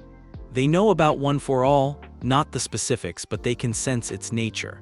One for All has been passed down through generations of heroes, and each bearer has left traces of their essence within it. Some of those heroes had encounters with the supernatural world." Nightwarden's eyes glowed with urgent warning. "There are vampires old enough to remember when quirks first appeared, old enough to have theories about how supernatural powers and quirk factors might interact." Before Izuku could ask more questions, his name was called for the semi-final match. His opponent was Todoroki, the confrontation both boys had been anticipating since their late-night conversation in the gym. As they faced each other in the arena, Izuku could see that something had changed in Todoroki's demeanor. The other boy's emotional signature was still fractured, but there was a new element, curiosity about his own potential, sparked by witnessing Izuku's willingness to help others despite his own supernatural burden. "I've been thinking about what you said," Todoroki announced as they took their positions. "About choosing to be a hero instead of a monster. I want to understand what that means." "It means accepting all of yourself," Izuku replied, allowing his eyes to flash briefly red. "Not just the parts that are easy to control or socially acceptable." Todoroki nodded, and for the first time since Izuku had known him, flames began to flicker alongside the ice around his hands. "Then show me how you integrate your darkness with your heroism. I want to see the real you." What followed was a battle that transcended simple competition. Todoroki unleashed the full extent of his dual nature, ice and fire working in harmony rather than conflict, creating attacks and defenses that showcased the true potential of his abilities. In response, Izuku allowed more of his vampiric nature to surface than he ever had in public. His speed became genuinely supernatural, allowing him to move between Todoroki's attacks like smoke. His strength, enhanced by One for All but guided by vampiric precision, created impacts that sent shockwaves through the arena floor. Most tellingly, his eyes blazed with crimson light that was clearly visible to every camera in the stadium. "Incredible," Present Mike's commentary was nearly drowned out by the roar of the crowd. "Both fighters are operating at a level I've never seen from students. It's like they're not even human." The comment hit closer to home than the announcer realized, and Izuku felt a surge of panic at how much he was revealing. But then he sensed something through the stadium's ambient emotional field, not fear or revulsion from the crowd, but awe and inspiration. The audience wasn't seeing monsters battling for dominance. They were seeing two young heroes pushing beyond their limits to reach their true potential. The battle reached its climax when both fighters unleashed their ultimate attacks simultaneously. Todoroki created a massive pillar of fire and ice that reached toward the stadium's ceiling, while Izuku channeled One for All at nearly 100%, his vampiric nature allowing him to survive the physical trauma that such power would normally cause. The collision of their attacks created an explosion that shattered windows throughout the arena and sent both fighters flying. When the smoke cleared, both boys were down, but Izuku managed to rise first, his supernatural healing already working to repair the damage from overusing One for All. "Winner, Midoriya Izuku," Midnight announced, but Izuku immediately moved to help Todoroki stand, sharing a small amount of vampiric healing through brief skin contact. "Thank you," Todoroki said quietly as feeling returned to his injured limbs. "I've never been able to use both sides of my power like that before." "You were incredible," Izuku replied honestly. "That's who you really are, not just your father's fire or your mother's ice, but someone who can bring them together into something completely your own." As they left the arena together, both boys leaning on each other for support, Izuku noticed that the quality of attention from the supernatural observers had changed. Where before there had been curiosity and calculation, now there was something more urgent, more decisive. His performance had crossed a line. The secret supernatural community was no longer content to simply observe. The final match was against Bakugo, and Izuku knew it would be the most personally challenging fight of the tournament. His childhood friend had been watching every battle with increasing agitation, and Izuku's enhanced senses could detect the complex mixture of emotions radiating from the explosive boy: pride, frustration, fear, and a desperate need to understand what his former victim had become. Deku, Bakugo snarled as they faced each other in the arena, his palms already crackling with explosive sweat. "I don't know what kind of freaky shit you've been hiding, but I'm going to beat it out of you." "Kakin," Izuku said sadly, using the childhood nickname that made Bakugo's eyes flash with recognition and anger. "I never wanted to fight you like this." "Too fucking bad." Bakugo launched himself forward with explosive propulsion, his attacks faster and more vicious than Izuku had ever seen them. "You made me look like an idiot for years, pretending to be quirkless while hiding whatever the hell you really are." The fight that followed was brutal and personal in ways that went beyond simple competition. Bakugo's attacks carried years of frustration and confusion, while Izuku found himself holding back not just to avoid seriously injuring his childhood friend, but to avoid revealing abilities that would raise even more questions. But as the battle progressed, Izuku realized that Bakugo deserved better than his continued deception. His former bully had grown and changed during their time at UA, showing glimpses of the heroic potential that had always existed beneath his aggressive exterior. If they were going to have any kind of relationship going forward, it would need to be built on honesty rather than carefully constructed lies. "Kakin," Izuku called during a brief lull in the fighting, "do you really want to know the truth?" "Stop calling me that," Bakugo screamed, launching another barrage of explosions. "And stop pretending you give a shit about truth. You've been lying to everyone since we were kids." "You're right," Izuku admitted, dodging between the explosions with vampiric grace. "I have been lying. But not because I wanted to hurt you, because I was terrified of what you'd think if you knew what I really am." Something in his tone made Bakugo pause, his explosions stuttering to a halt. "What the hell are you talking about?" Izuku made a decision that would change both of their lives forever. He allowed his vampiric nature to fully surface, fangs extending, eyes blazing crimson, moving with speed and grace that was clearly inhuman. But instead of attacking, he used those abilities to save Bakugo from a piece of debris that had been shaken loose by their battle, catching the falling concrete with supernatural strength and setting his childhood friend safely on the ground. "I'm not entirely human anymore, Kakin," Izuku said quietly, his voice carrying harmonics that no purely human throat could produce. "I haven't been since we were 10 years old. But I'm still the same person who wanted to be a hero, who admired your strength, who never stopped believing that you could be something amazing." Bakugo stared at him, his crimson eyes wide with shock and something that might have been fear. What are you?" "Someone who chose to be a hero instead of a monster," Izuku replied, echoing his earlier conversation with Todoroki. "Someone who uses power to protect people instead of hurting them. Someone who still thinks Kakin is one of the strongest people he's ever known." The arena was completely silent, thousands of people watching as two childhood friends confronted truths that had been years in the making. Bakugo's hands were shaking, small explosions popping involuntarily as he processed what he was seeing. "You could have hurt me," he said finally. "Any time over the years you could have fought back, could have. I would never hurt you," Izuku said simply. "No matter how angry I got, no matter how much it hurt when you called me useless, I would never use my power to harm someone I cared about." Bakugo was quiet for a long moment, then his expression hardened into something like resolve. "Then fight me properly, you bastard. Stop holding back and show me what you can really do." What followed was the most intense battle of the entire tournament. Bakugo, freed from his confusion about Izuku's true nature, fought with a clarity and determination that pushed his explosive quirk to its absolute limits.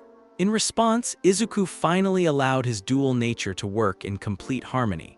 one for all providing raw power while his vampiric abilities provided the precision and durability to use that power safely. They moved across the arena like forces of nature, Bakugo's explosions creating a light show that could be seen from orbit, while Izuku's supernatural speed turned him into a green blur that seemed to be everywhere at once. But beneath the spectacular display of power was something more meaningful, two friends finally being completely honest with each other for the first time in their lives. The battle ended when both fighters pushed beyond their limits simultaneously. Bakugo created an explosion so massive that it cracked the arena floor, while Izuku channeled one for all at full power, his vampiric healing allowing him to survive what should have been fatal overuse of the quirk. When the smoke cleared, both boys were unconscious, their bodies pushed beyond what even their enhanced capabilities could sustain. The match was declared a draw, but nobody in the stadium cared about official results. They had witnessed something unprecedented, a battle that transcended competition and became a genuine expression of mutual respect and understanding. As medical personnel rushed to treat both fighters, Izuku regained consciousness first, his supernatural healing giving him an advantage in recovery time. The first thing he saw was Bakugo's face, his childhood friend awake but clearly struggling with exhaustion and residual shock. "Deku," Bakugo said quietly, using the nickname without its usual venom. "Are there others like you?" "Some," Izuku admitted, helping his friend sit up. "But most of them aren't interested in being heroes." "Are they dangerous?" Izuku thought about the supernatural presences he had been sensing throughout the festival, the warnings from Nightwarden, and the increasing attention from ancient powers that viewed him as either an opportunity or a threat. "Some of them are," he said honestly, "and I think they're about to become our problem." As if summoned by his words, the lights in the stadium suddenly dimmed, despite the afternoon sun shining brightly overhead. The temperature dropped noticeably, and Izuku's enhanced senses screamed warnings about multiple supernatural presences converging on their location. Throughout the stadium, individuals who had been posing as ordinary spectators began to move with inhuman grace and speed. Their eyes gleamed with predatory intelligence, and their emotional signatures blazed with power that dwarfed anything Izuku had encountered before. "Ladies and gentlemen," a voice echoed through the stadium's sound system, though no microphone was being used. The voice carried harmonics that made every person present feel a primal fear, as if something was speaking directly to their hindbrain. "Allow me to introduce myself. I am Vladislav, Lord of the Eastern Covens, and I have come to extend an invitation to young Midoriya Izuku." Panic began to spread through the crowd as people realized that something far beyond normal villain activity was occurring. Heroes throughout the stadium began mobilizing, but their movements seemed sluggish, as if the very air had become thick and resistant. "You see," the ancient vampire continued, his form beginning to materialize in the center of the arena, "we have been watching your progress with great interest.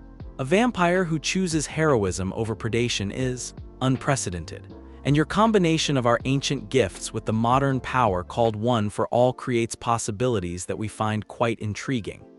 Izuku struggled to his feet, his vampiric nature responding to the threat even as his human heart hammered with fear. Around the stadium, he could see other supernatural beings revealing themselves, vampires who had been hiding among the crowd for who knew how long. "I'm not interested in your invitation," Izuku called out, his voice carrying supernatural resonance that matched Vladislav's own. "And I won't let you hurt these people." The ancient vampire's laughter was like breaking glass. "Hurt them, my dear child, we have no interest in common humans, we are here for you alone. Though I admit, your friends present interesting complications." As he spoke, several vampires moved with inhuman speed toward the area where Class 1A had been watching the tournament. Izuku's enhanced senses tracked their movements with supernatural precision, and his blood bonds with Uraraka and the others blazed to life as they sensed danger. "No!" Izuku launched himself across the arena with a combination of One for All and vampiric speed that created a sonic boom. But even as he moved to protect his friends, he knew that he was facing enemies with centuries of experience and power that might eclipse his own enhanced abilities. The sports festival had become something far more dangerous than competition. It had become the opening move in a war between the hidden supernatural world and the heroes who protected humanity. And Izuku found himself at the center of it all, with the lives of everyone he cared about hanging in the balance. The moment Vladislav fully materialized in the center of the arena, the very air seemed to thicken with supernatural menace. The ancient vampire was tall and imposing, his pale skin seeming to absorb light rather than reflect it, and his eyes held the weight of centuries spent as an apex predator. When he moved, it was with a fluid grace that made even Izuku's enhanced reflexes seem clumsy by comparison. "You disappoint me, young one," Vladislav said, his voice carrying across the stadium without apparent effort. "I had hoped that discovering your true nature would make you more amenable to reason." Around the arena, at least a dozen other vampires had revealed themselves, their supernatural presence creating pockets of unnatural cold and shadow throughout the crowd. Panic was spreading among the spectators, but their movements seemed sluggish, as if the vampiric aura was affecting their ability to think clearly. "Let them go," Izuku said, his own vampiric nature fully awakened in response to the threat. His eyes blazed crimson, his fangs were fully extended, and power radiated from him in waves that made nearby concrete crack. "Your problem is with me, not them." "On the contrary," Vladislav replied with amusement that felt like broken glass. "Your attachments to these humans are precisely the problem. A vampire who forms emotional bonds with mortals is unnatural. We cannot allow such corruption of our species to continue." In the spectator section where Class 1A had been watching, Izuku could sense his classmates' terror through his existing blood bonds. But more than that, he could feel their determination. Uraraka, Iida, and Todoroki were already moving, their enhanced abilities from previous connections allowing them to resist the vampiric influence that was paralyzing other spectators. "Midoriya-kun?" Uraraka's voice cut through the supernatural tension as she launched herself from the stands using her gravity quirk. Enhanced coordination from their blood bond allowing her to navigate the chaotic arena with supernatural precision. "We're with you, whatever you are," Iida called, his engines roaring to life as he carried Todoroki down to the arena floor. "You're our classmate first." The sight of his friends rushing to his aid despite the obvious supernatural danger filled Izuku with a surge of emotion that translated directly into power. The blood bonds he had formed with them over the months blazed to life simultaneously, creating a network of supernatural connection that amplified all of their abilities exponentially. Vladislav's expression shifted from amusement to genuine surprise. "Fascinating. You've created a coven structure with non-vampires. The theoretical implications are significant. They're not my coven," Izuku said fiercely, positioning himself protectively in front of his arriving friends. "They're my family." "Family?" The ancient vampire's laugh was like breaking ice. "You speak of family while consorting with food? This is exactly the kind of corruption we cannot allow to spread." The insult hit Izuku like a physical blow, and his vampiric nature responded with a surge of protective rage that he had never experienced before. When he spoke, his voice carried harmonics that made every vampire in the stadium take notice. "They are not food," he snarled, his power causing the air around him to shimmer like a heat mirage. "They are heroes. They are the best of what humanity can be, and I will not let you harm them." "Then you will die defending them," Vladislav said simply, raising one pale hand. A romantic gesture but ultimately futile. The battle began without warning. 3 vampires moved with inhuman speed toward Class 1A's position, their intent clearly to eliminate Izuku's attachments before dealing with him directly. But they hadn't accounted for the supernatural coordination that the blood bonds provided. Uraraka moved as if she had been fighting vampires her entire life, her enhanced gravity quirk creating fields of altered physics that sent the attacking creatures tumbling through the air. Iida appeared and disappeared like lightning, his engine-enhanced speed allowing him to strike and retreat before the vampires could react.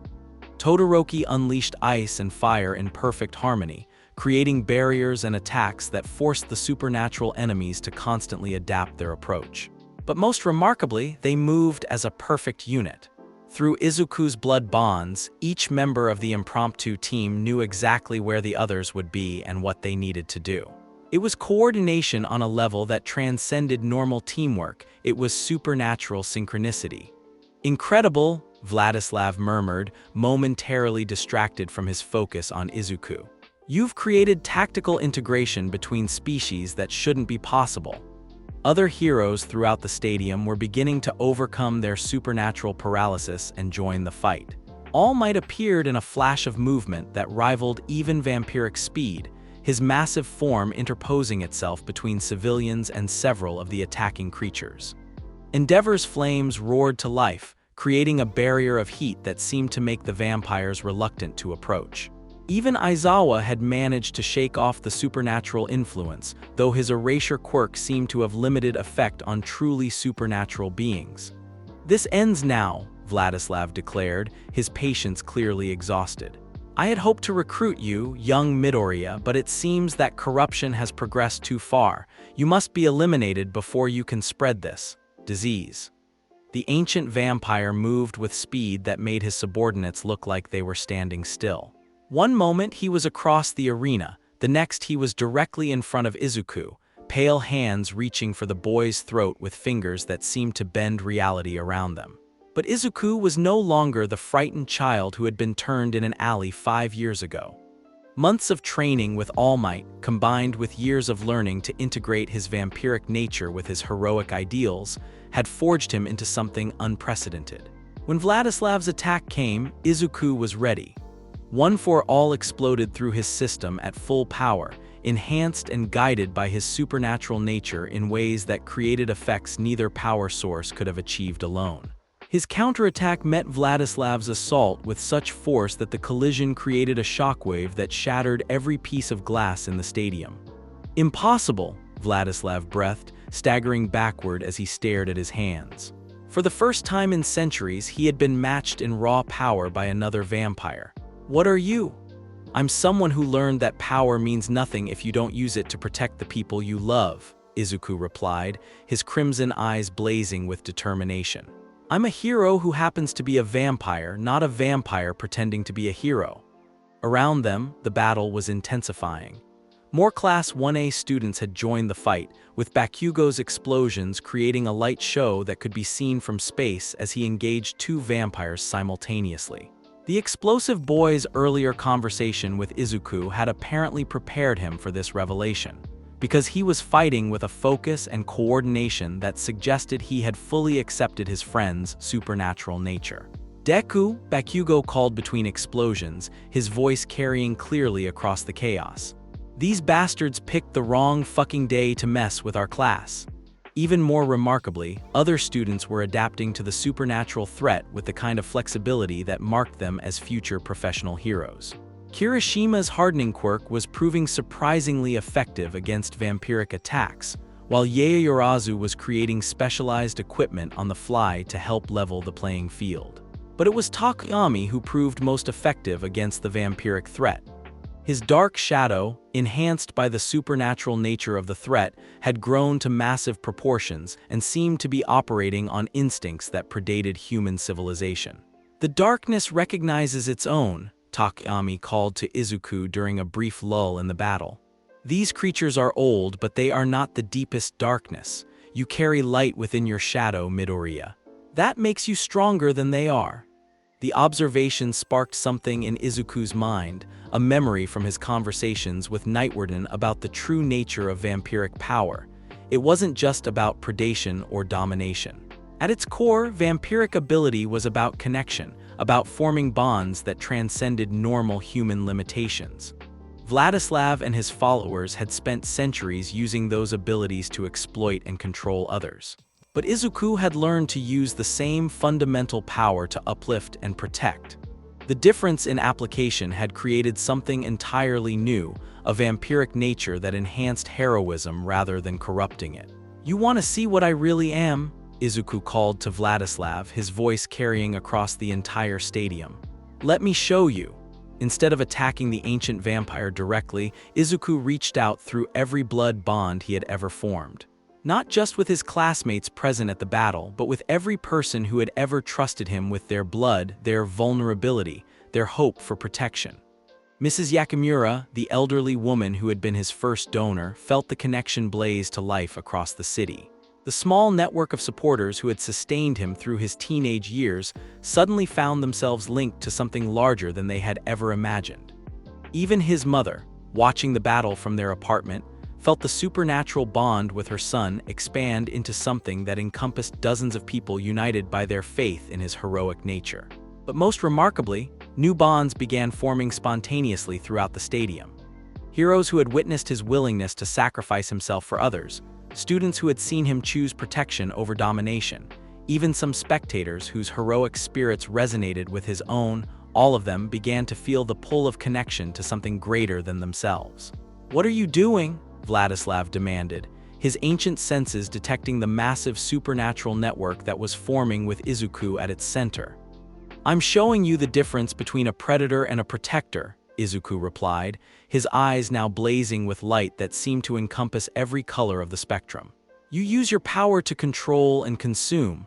I use mine to connect and empower." The network of blood bonds created a cascade effect that defied everything Vladislav thought he understood about vampiric abilities. Every person connected to Izuku found their own capabilities enhanced beyond their normal limits, while simultaneously gaining access to the supernatural coordination that made perfect teamwork possible.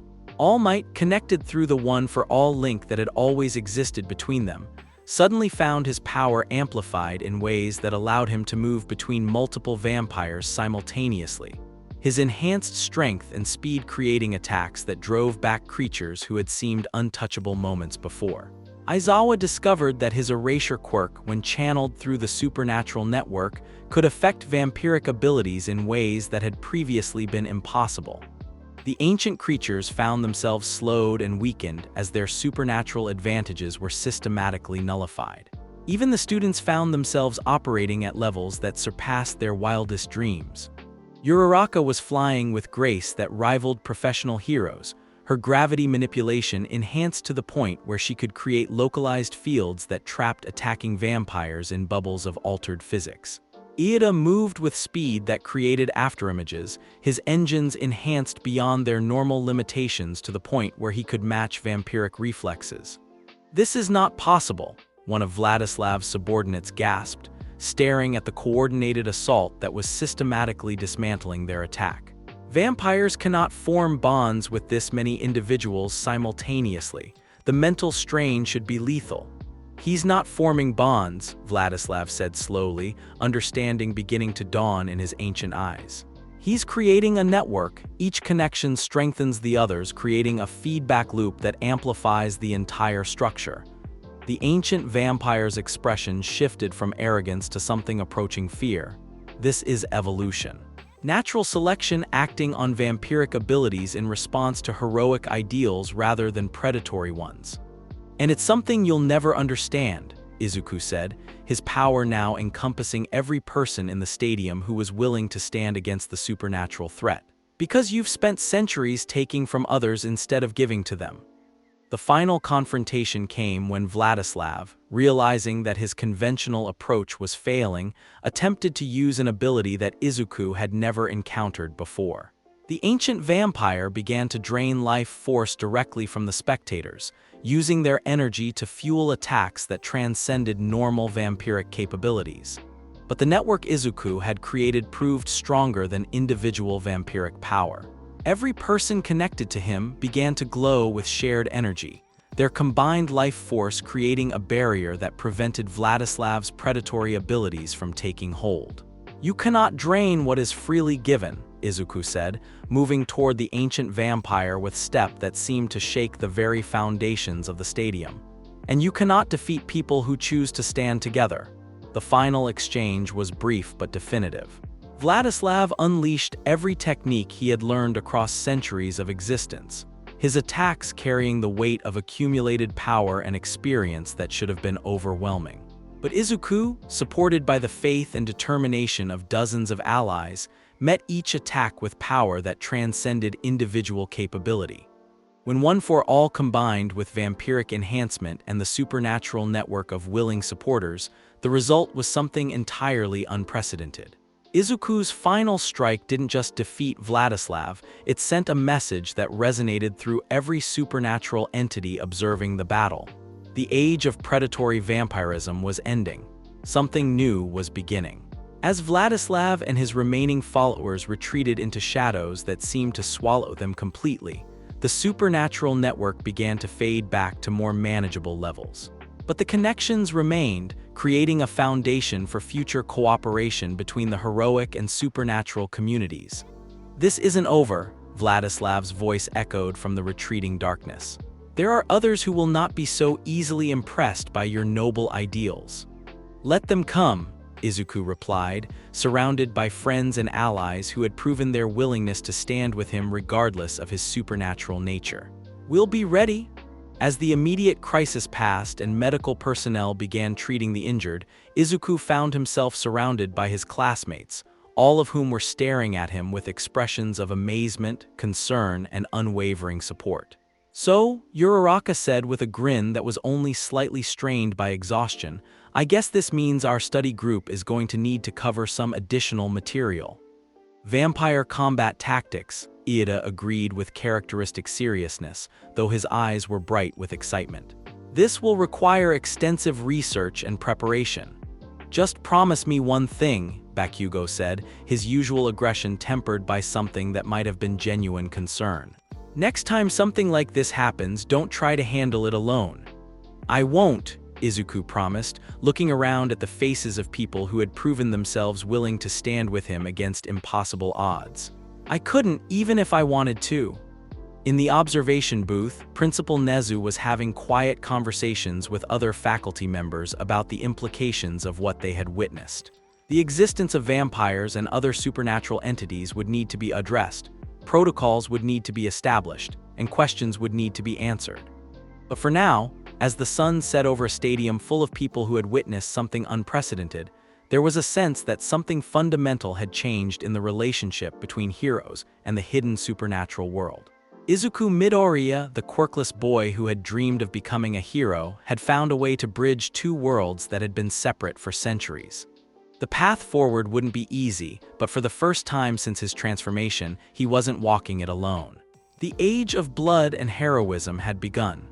The 3 days following what the media had dubbed the Supernatural Sports Festival incident were among the most chaotic in UA's history. The attack had been broadcast live to millions of viewers across Japan and beyond, making it impossible for the Hero Commission or any government agency to suppress or deny what had occurred. Izuku sat in Principal Nezu's office, surrounded by an unusual collection of individuals that would have seemed impossible just a week earlier. Present were not only UA faculty members and Hero Commission representatives, but also figures from what he was learning was called the Department of Supernatural Affairs, a government division that had apparently been operating in secret for decades.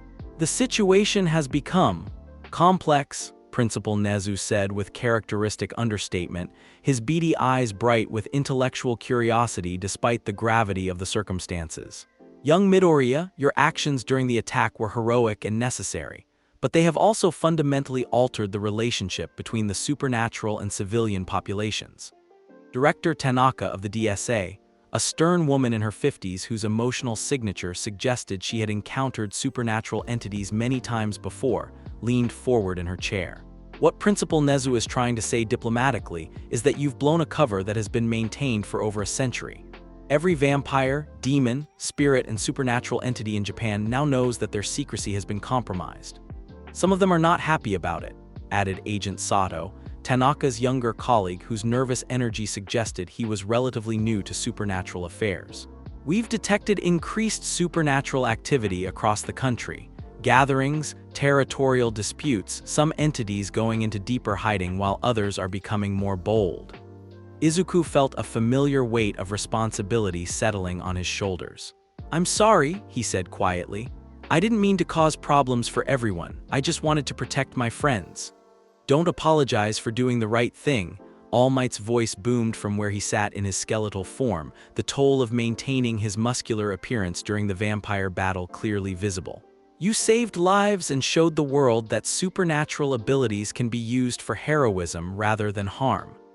Aizawa, looking even more tired than usual after 3 days of constant meetings and damage control, nodded his agreement.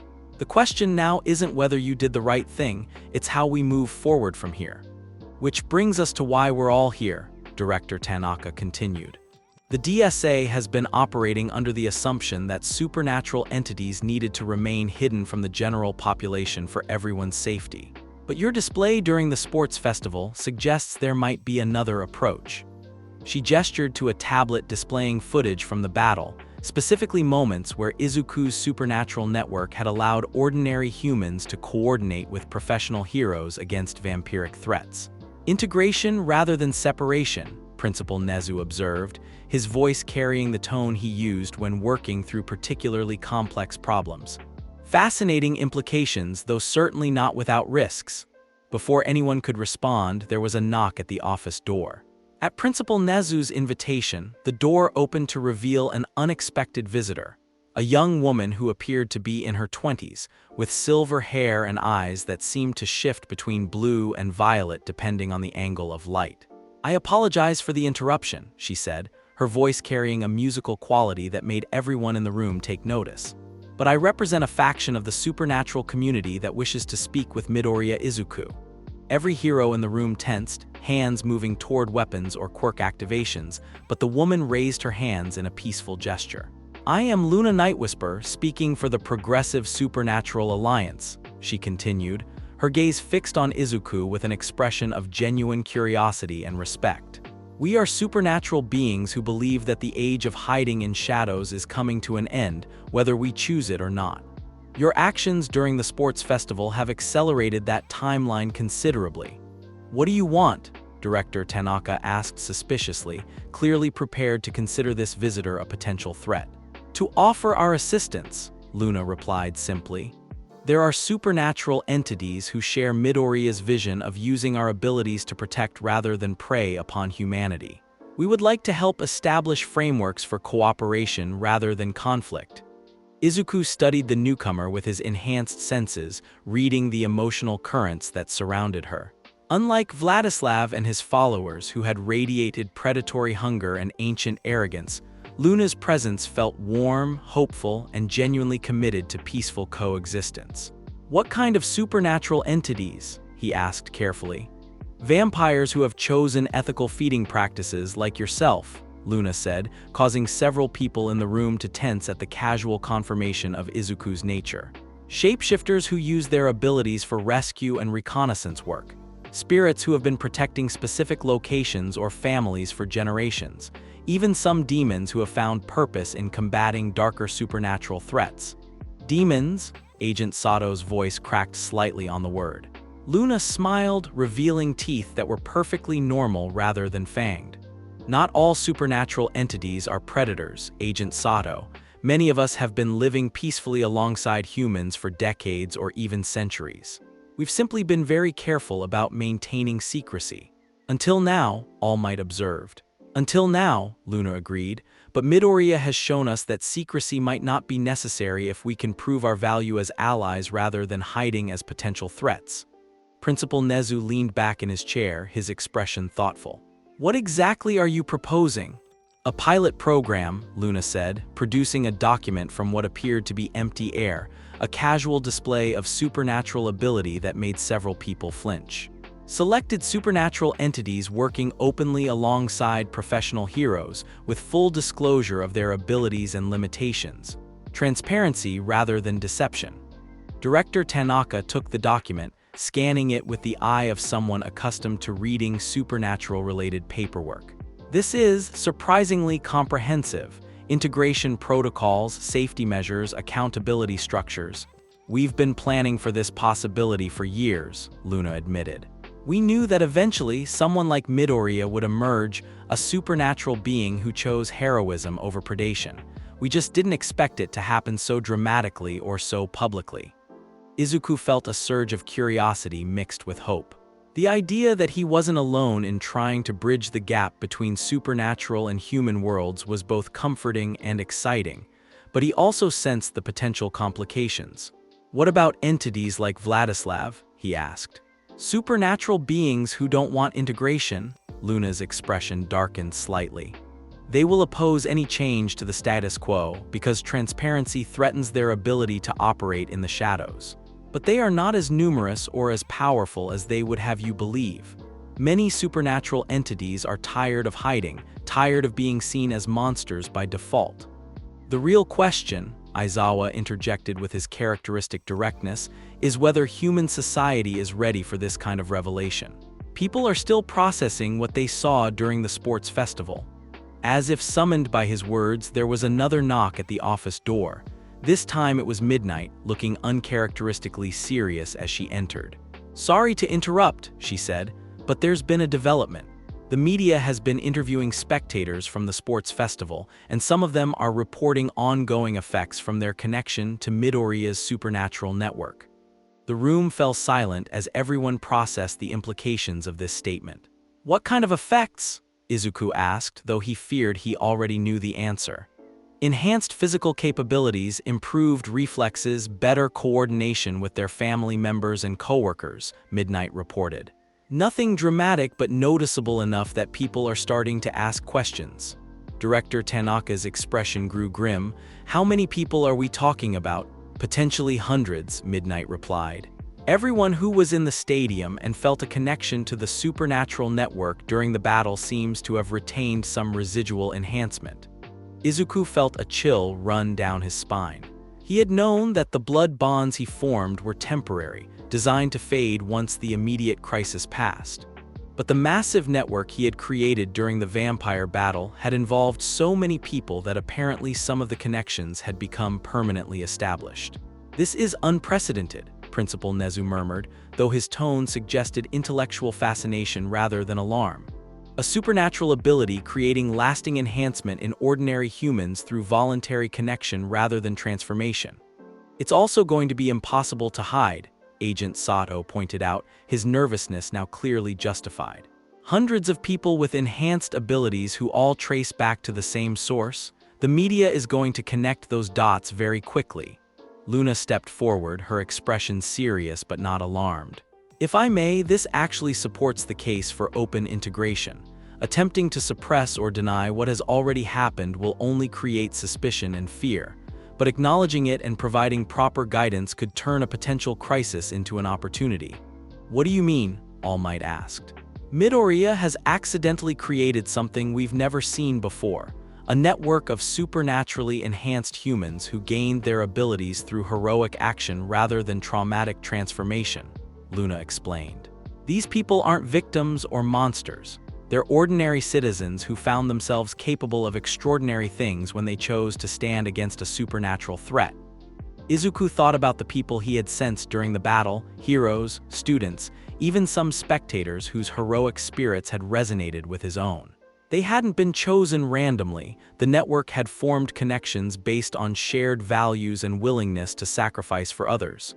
"They're not just enhanced humans," he realized aloud. "They're people who proved themselves capable of heroic action under the most extreme circumstances. That's why the network formed with them specifically." "Exactly," Luna said with approval.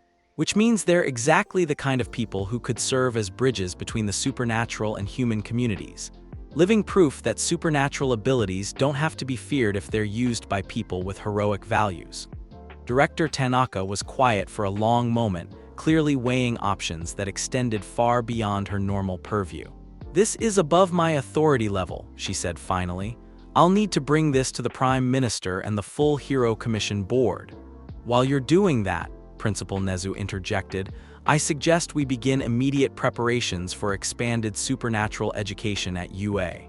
If integration is inevitable, our students will need to be prepared to work alongside supernatural entities as allies rather than opponents." "I can help with that," Luna offered. "The Progressive Alliance has members with extensive knowledge of supernatural abilities, limitations, and potential applications for heroic work." All Might leaned forward in his chair, his sunken eyes bright with the same determination that had made him the symbol of peace. "Young Midoriya, this all started with your choice to use your abilities to protect others rather than hiding from what you had become. What do you think we should do next?" Izuku looked around the room at the faces of people who had gone from seeing him as a promising student to recognizing him as someone at the center of a fundamental shift in how their world operated. The weight of responsibility was immense, but he also felt the support of friends and allies who were willing to help him carry that burden. "I think we need to be honest," he said finally, "with the enhanced humans about what happened to them and what it means. With the public about supernatural entities who want to be heroes rather than threats. With the supernatural community about what integration would actually look like." He paused, thinking about the blood bonds that still connected him to his classmates, to his mother, to a growing network of people who had proven themselves willing to stand for heroic ideals. But most importantly, we need to remember that powers don't make people heroes or villains. Choices do. Whether someone is human, vampire, or something else entirely, what matters is how they choose to use their abilities. Luna smiled, her shifting eyes bright with approval. "Spoken like someone who truly understands what it means to bridge two worlds." "Then let's begin," Principal Nezu declared with the kind of decisive energy that had made him one of the most effective educational administrators in Japan. "Agent Sato, please contact your superiors and arrange a meeting with all relevant government officials. Director Tanaka, I'll need a full briefing on current supernatural population estimates and known entity classifications. Miss Nightwhisper will want detailed proposals for integration protocols and safety measures." As the meeting began to break up into smaller working groups, Izuku found himself approached by Luna, who had waited until the official discussion ended before speaking privately. "There's something you should know," she said quietly, her musical voice carrying undertones of concern. "Vladislav's retreat during the sports festival wasn't a defeat, it was a strategic withdrawal. He's been gathering support from ancient supernatural entities across Europe and Asia." "Support for what?" Izuku asked, though he suspected he knew the answer. "A war against integration," Luna replied grimly. "He believes that supernatural beings maintaining their secrecy and predatory nature is essential for the survival of our species. Your existence and your approach to vampiric abilities represents everything he opposes." Izuku felt his enhanced senses detecting movement in the shadows around the office, though no threat seemed immediately present. "How long do we have before he makes another move?" "Unknown," Luna admitted, "but probably not long. The enhanced humans from the sports festival have created a situation that can't be ignored or suppressed. He'll want to eliminate you and prove that integration is impossible before you can establish any permanent supernatural human alliances. Then we'll be ready for him," Izuku said with quiet determination. "All of us together?" Luna studied his face for a moment, then nodded slowly. "You know, when I first heard about a vampire who had chosen heroism over predation, I was skeptical. I thought it might be a temporary phase or a clever disguise, but after meeting me, Izuku prompted. "I think you might actually be the evolution of what supernatural beings can become," she said simply. "Not predators hiding among prey, but protectors standing with allies." As Izuku left Principal Nezu's office and made his way back toward the student dormitories, his enhanced hearing picked up conversations throughout the school that confirmed just how dramatically things had changed. Students were discussing supernatural entities with curiosity rather than fear. Teachers were developing lesson plans that included supernatural awareness and cooperation protocols. Even the media reports visible on classroom screens were focusing more on the heroic coordination displayed during the vampire battle than on the threat the creatures had represented. The world was changing, whether supernatural entities wanted it to or not. The age of secrecy was ending and the age of integration was beginning. And somehow, a quirkless boy who had dreamed of being a hero had found himself at the center of it all. When Izuku reached the dormitory common area, he found his classmates waiting for him with expressions that ranged from concerned to excited to determined. The conversations died as he entered, but not from fear or suspicion, from the kind of anticipatory energy that preceded important discussions among friends. "So," Uraraka said with a grin that was only slightly strained by the weight of recent events, "I hear some of us might have permanent supernatural enhancements now. And there are apparently other friendly supernatural entities who want to work with heroes," Iida added with characteristic precision. "This will require extensive study and preparation." Plus ancient vampire lords who want to start a war, Bakugo said bluntly, his explosive nature making him typically direct about potential threats. Which means we need to get stronger fast. Looking around at the faces of his friends, people who had stood with him against impossible odds and were now prepared to face whatever came next, Izuku felt a surge of hope and determination that transcended his individual vampiric abilities. The future was uncertain, full of challenges that would test every alliance they built and every ideal they held. But for the first time since his transformation, Izuku wasn't facing that future alone. The age of blood and heroism was truly beginning. The morning sun cast long shadows across UA's training grounds as Izuku stood before an unprecedented assembly. 3 weeks had passed since the government's official acknowledgement of supernatural entities, and the world had changed in ways both subtle and profound. Before him stood not just his Class 1A classmates, but also members of Luna's Progressive Supernatural Alliance, government officials from the newly expanded Department of Supernatural Affairs, and professional heroes who had volunteered for the integration pilot program. Today marks the beginning of something that has never been attempted before, Principal Nezu announced, his small form somehow commanding the attention of every human, vampire, shapeshifter, and spirit present. The formal integration of supernatural entities into hero society. Izuku felt the weight of dozens of gazes upon him, but also the warm support flowing through the blood bonds that connected him to his closest allies. Over the past weeks, those connections had deepened and stabilized, creating a network of trust that served as the foundation for everything they were attempting to build. Standing to his left was Luna, whose silver hair caught the morning light as she surveyed the assembled group with satisfaction. To his right stood Director Tanaka, whose initial suspicion of supernatural entities had evolved into cautious optimism after weeks of successful cooperation. The pilot program will begin with 12 supernatural entities working alongside established hero agencies, Director Tanaka announced, consulting a tablet that contained months of careful planning and preparation. Each entity has been evaluated not just for their abilities, but for their commitment to heroic ideals and public service. Among the supernatural volunteers was Marcus, a shapeshifter who had spent decades using his abilities for search and rescue operations without official recognition. Yuki, a spirit bound to Tokyo Bay who had been secretly preventing shipping accidents for over a century. Even Dimitri, a vampire who had been working as an underground medic, using his enhanced senses and supernatural healing to treat injuries that conventional medicine couldn't address. But it was the presence of the enhanced humans, ordinary people who had retained abilities from their connection to Izuku's supernatural network during the sports festival, that truly represented the revolutionary nature of what they were attempting. Mrs. Tanaka, Izuku called to one of the enhanced humans, a middle-aged woman who had been a spectator at the sports festival and now displayed reflexes and coordination that rivaled professional heroes. How are you adjusting to your enhanced abilities? It's been remarkable, she replied, her voice carrying a confidence that hadn't been there 3 weeks earlier. I work as a paramedic, and the enhanced reflexes and intuition have allowed me to save lives in situations where I would have been helpless before. But more than that, I feel connected to something larger than myself. This was the unexpected development that had surprised everyone involved in the integration process. The enhanced humans weren't just people with supernatural abilities. They were individuals whose heroic potential had been awakened through their connection to something greater than individual power. The network effect, Luna murmured, her shifting eyes bright with fascination.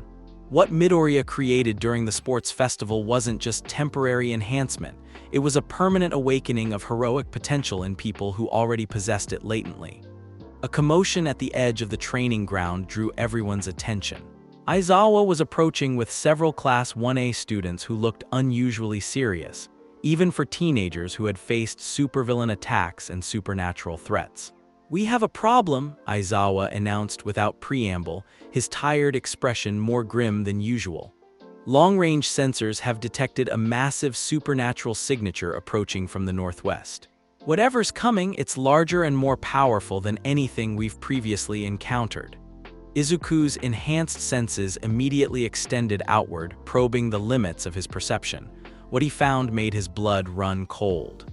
The approaching presence felt ancient, hungry, and utterly hostile to everything they had been working to build. "Vladislav," he whispered, recognizing the vampiric signature despite its enhanced magnitude. "But he's not alone, he's brought something else?" Luna's expression grew pale as her own supernatural senses detected the approaching threat. "That's not just vampires," she said, her musical voice tight with concern. "He's allied himself with something much older. Something that predates the emergence of quirks by millennia."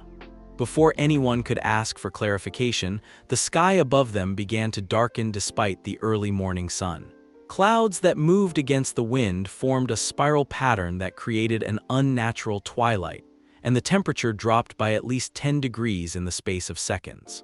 "All students to defensive positions," Principal Nezu ordered, his calm demeanor unchanged despite the obvious supernatural threat. "Professional heroes prepare for combat. Supernatural allies coordinate with your assigned partners." But Izuku knew that conventional defensive measures wouldn't be sufficient for what was coming. Through his enhanced senses, he could feel the malevolent intelligence approaching, something that viewed humans not as potential allies or even worthy opponents, but as insects to be crushed. "Everyone needs to evacuate," he said, his voice carrying supernatural harmonics that made every person present take notice. "This isn't a fight that conventional heroes can handle. Vladislav has brought something that will destroy everyone here just to get to me." "Like hell we're evacuating," Bakugo snarled, explosions already crackling around his palms. "You think we're going to run and leave you to face this alone?" "Bakugo's right," Eureka added, her gravity quirk activating as she prepared for battle. "We've come this far together. We're not abandoning you now." Through the blood bonds connecting him to his classmates, Izuku could feel their absolute determination to stand with him regardless of the threat they faced. But he could also sense their fear, not for themselves but for him. They understood that whatever was approaching was targeting him specifically. "Then we face it together," he said, making a decision that would define the future of supernatural human relations. But not just Class 1A everyone. Humans, enhanced humans, and supernatural entities working as one coordinated force. Luna's eyes widened as she understood what he was proposing. A grand network. "Midoriya, that's theoretically possible, but the mental strain could kill you. Coordinating hundreds of individuals simultaneously will be exactly what we need to defeat an enemy that's spent millennia believing that individual power is all that matters," Izuku finished. "Besides, I won't be doing it alone." He looked around at the faces of people who had proven themselves willing to stand for heroic ideals regardless of their species or origin. Professional heroes who had dedicated their lives to protecting others. Students who dreamed of becoming symbols of peace. Supernatural entities who had chosen cooperation over predation. Enhanced humans who had discovered heroic potential they never knew they possessed. "The network I created during the sports festival was born from crisis and desperation," he continued, his voice growing stronger as his vampiric nature responded to the approaching threat. "But this one will be built on trust, shared values, and the conscious choice to stand together against darkness." The first sign of the approaching enemy was the appearance of shadowy figures moving with inhuman speed through the darkened sky. But these weren't the elegant, predatory vampires that Vladislav had brought to the sports festival. These creatures were wrong in fundamental ways, their movements too fluid, their shapes too changeable, their presence radiating a hunger that went beyond physical sustenance. "Shadow demons," Luna breathed, her supernatural knowledge identifying the threat. "Ancient entities that feed on fear and despair. Vladislav must have made some kind of pact with them to gain this level of power." "How do we fight something like that?" All Might asked, his muscular form already manifesting as he prepared for battle. "We don't fight them," Izuku said, his enhanced senses detecting more details about the approaching entities. "We prove them wrong." Before anyone could ask for clarification, he began the most complex supernatural working he had ever attempted. Instead of forming individual blood bonds, he reached out through every connection he had ever established, using those links as the foundation for something unprecedented. The network began with his classmates, Eureka, Iida, Todoroki, Bakugo, and the others who had stood with him from the beginning. Their blood bonds blazed to life with supernatural intensity, creating a core of unshakable trust and coordination. From there, it expanded to include the enhanced humans from the sports festival, their awakened heroic potential allowing them to integrate seamlessly into the growing network. Then the supernatural entities of the Progressive Alliance, their abilities amplified and coordinated through shared purpose. Professional heroes found themselves connected to students and civilians in ways that transcended normal teamwork. Government officials discovered capabilities they never knew they possessed. Even some reporters and spectators who had witnessed the integration program found themselves drawn into a web of supernatural cooperation. "This is impossible," Vladislav's voice echoed across the training ground as he materialized at the head of his shadow demon army. The ancient vampire looked more powerful than ever, his form wreathed in darkness that seemed to absorb light. No single supernatural entity can coordinate this many individuals simultaneously. "You're right," Izuku replied, his voice now carrying the harmonics of hundreds of connected souls. "No single entity could do this. But I'm not alone, and I never have been." The battle that followed would be remembered as the moment when supernatural human integration proved itself not just as a political concept, but as a tactical reality that could stand against the darkest threats. Shadow demons that had terrorized civilizations for millennia found themselves facing coordinated resistance from beings they had never encountered before. Enhanced humans moved with supernatural precision guided by vampiric senses. Professional heroes executed combination attacks that incorporated supernatural abilities seamlessly. Students and civilians provided support and coordination that allowed for tactical complexity beyond anything previously achieved. But most remarkably, the network itself began to evolve. What had started as Izuku's vampiric ability to form blood bonds became something larger, a shared consciousness that allowed hundreds of individuals to act as a single entity while retaining their individual autonomy and decision-making capacity. "They're not afraid," one of the shadow demons hissed as its fear-feeding abilities failed to affect the network defenders. "How are they not afraid?" "Because they know they're not alone," Todoroki called out as he unleashed ice and fire attacks with precision guided by the supernatural network. "Fear only has power over individuals. We're something more than that." The tide of battle turned when the enhanced humans began to display abilities that went beyond their original enhancements. Connected to the grand network, they started manifesting supernatural capabilities that seemed to draw from the collective power of every entity linked to them.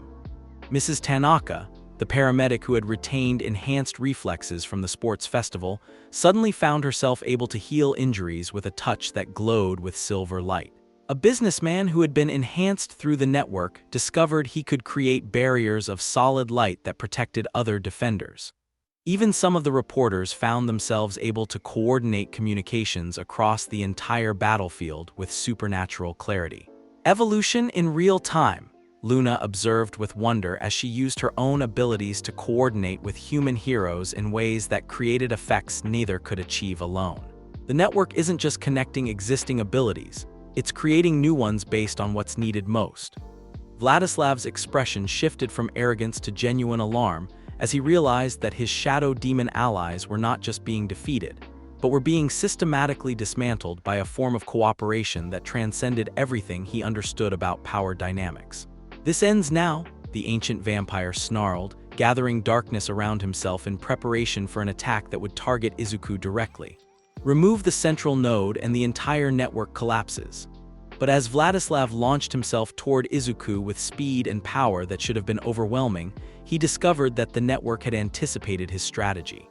Instead of a single target, he found himself facing the coordinated defense of hundreds of individuals whose combined abilities created a barrier that even his enhanced vampiric powers couldn't penetrate. "You still don't understand," Izuku said, his voice carrying the weight of every person connected to the network.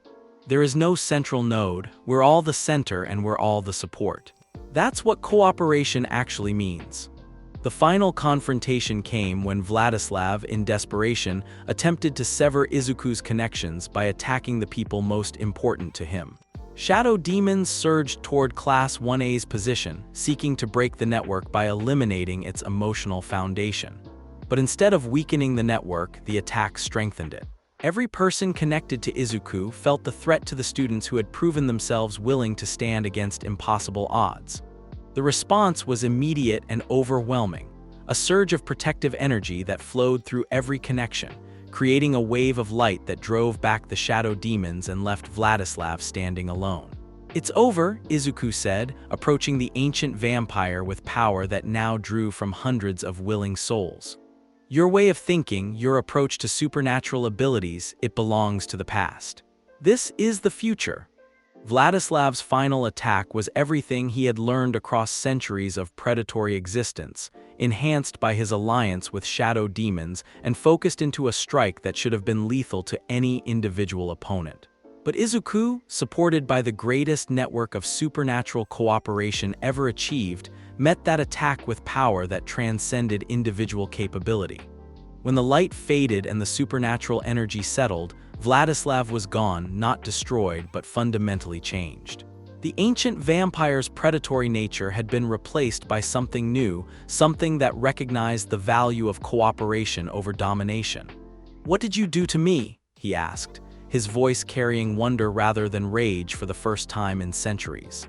"I showed you what you could become if you chose to use your power to protect instead of prey," Izuku replied simply. "The same choice I made 5 years ago." As the shadow demons faded back to whatever realm they had come from, no longer bound by their alliance with a vampire who had fundamentally changed, the grand network began to settle into more sustainable levels. But the connections remained, creating a permanent foundation for supernatural human cooperation that would transform both communities. "Ladies and gentlemen," Principal Nezu announced to the assembled crowd, "I believe we have just witnessed the birth of a new era in both heroic and supernatural history." The months that followed would see the establishment of integrated hero agencies, supernatural education programs, and diplomatic protocols between human governments and supernatural communities worldwide. The enhanced humans became a bridge population that helped both sides understand and trust each other. But for Izuku, the most meaningful change was personal. Standing on the roof of UA's main building one evening, watching the sun set over a world where vampires worked alongside professional heroes and ordinary humans discovered extraordinary potential within themselves, he felt a presence that had been absent for months. "Hello, Night Warden," he said without turning around, recognizing the spiritual signature of his vampiric predecessor. "Hello, Izuku," the ghostly hero replied, his translucent form more solid and at peace than it had ever appeared. "I think it's time for me to move on. You don't need to guide me anymore. You don't need anyone to guide you anymore," Nightwarden said with pride that transcended death itself. "You've become something I never imagined when I passed my essence to that frightened child in an alley. You've proven that supernatural abilities can be a force for heroism rather than predation." As Nightwarden's spirit began to fade, dissolving into motes of silver light that danced on the evening breeze, he spoke one final time. "Thank you for showing the world that monsters are made by choices, not by nature, and that heroes can come from anywhere, even from the darkness." Izuku stood alone on the roof for a moment, feeling the weight of everything that had changed since that day in the alley when a dying hero had offered him power and responsibility in equal measure. Then he smiled, his fangs catching the last rays of sunlight, and made his way back to the dormitory where his friends were waiting. The age of blood and heroism had truly begun, and the dawn of understanding would illuminate a future where the word monster had no meaning, only the eternal choice between protecting others and serving oneself. In that future, Izuku Midoriya would be remembered not as the vampire who became a hero, but as the hero who proved that anyone could choose to be something greater than their nature suggested. The quirkless boy who dreamed of saving people had become the foundation for a world where supernatural and human communities stood together against the darkness. And in the end, that was the greatest heroic legacy of all. And that's how Deku went from hiding his vampiric nature to becoming the bridge between supernatural and human worlds with the most broken alliance network ever. What was your favorite moment? The sports festival battle, Facing Vladislav, drop your thoughts below. If you enjoyed Vampire Deku, subscribe and let me know what other insane AUs you want. Demon Todoroki, Angel Bakugo, thanks for watching, peace out.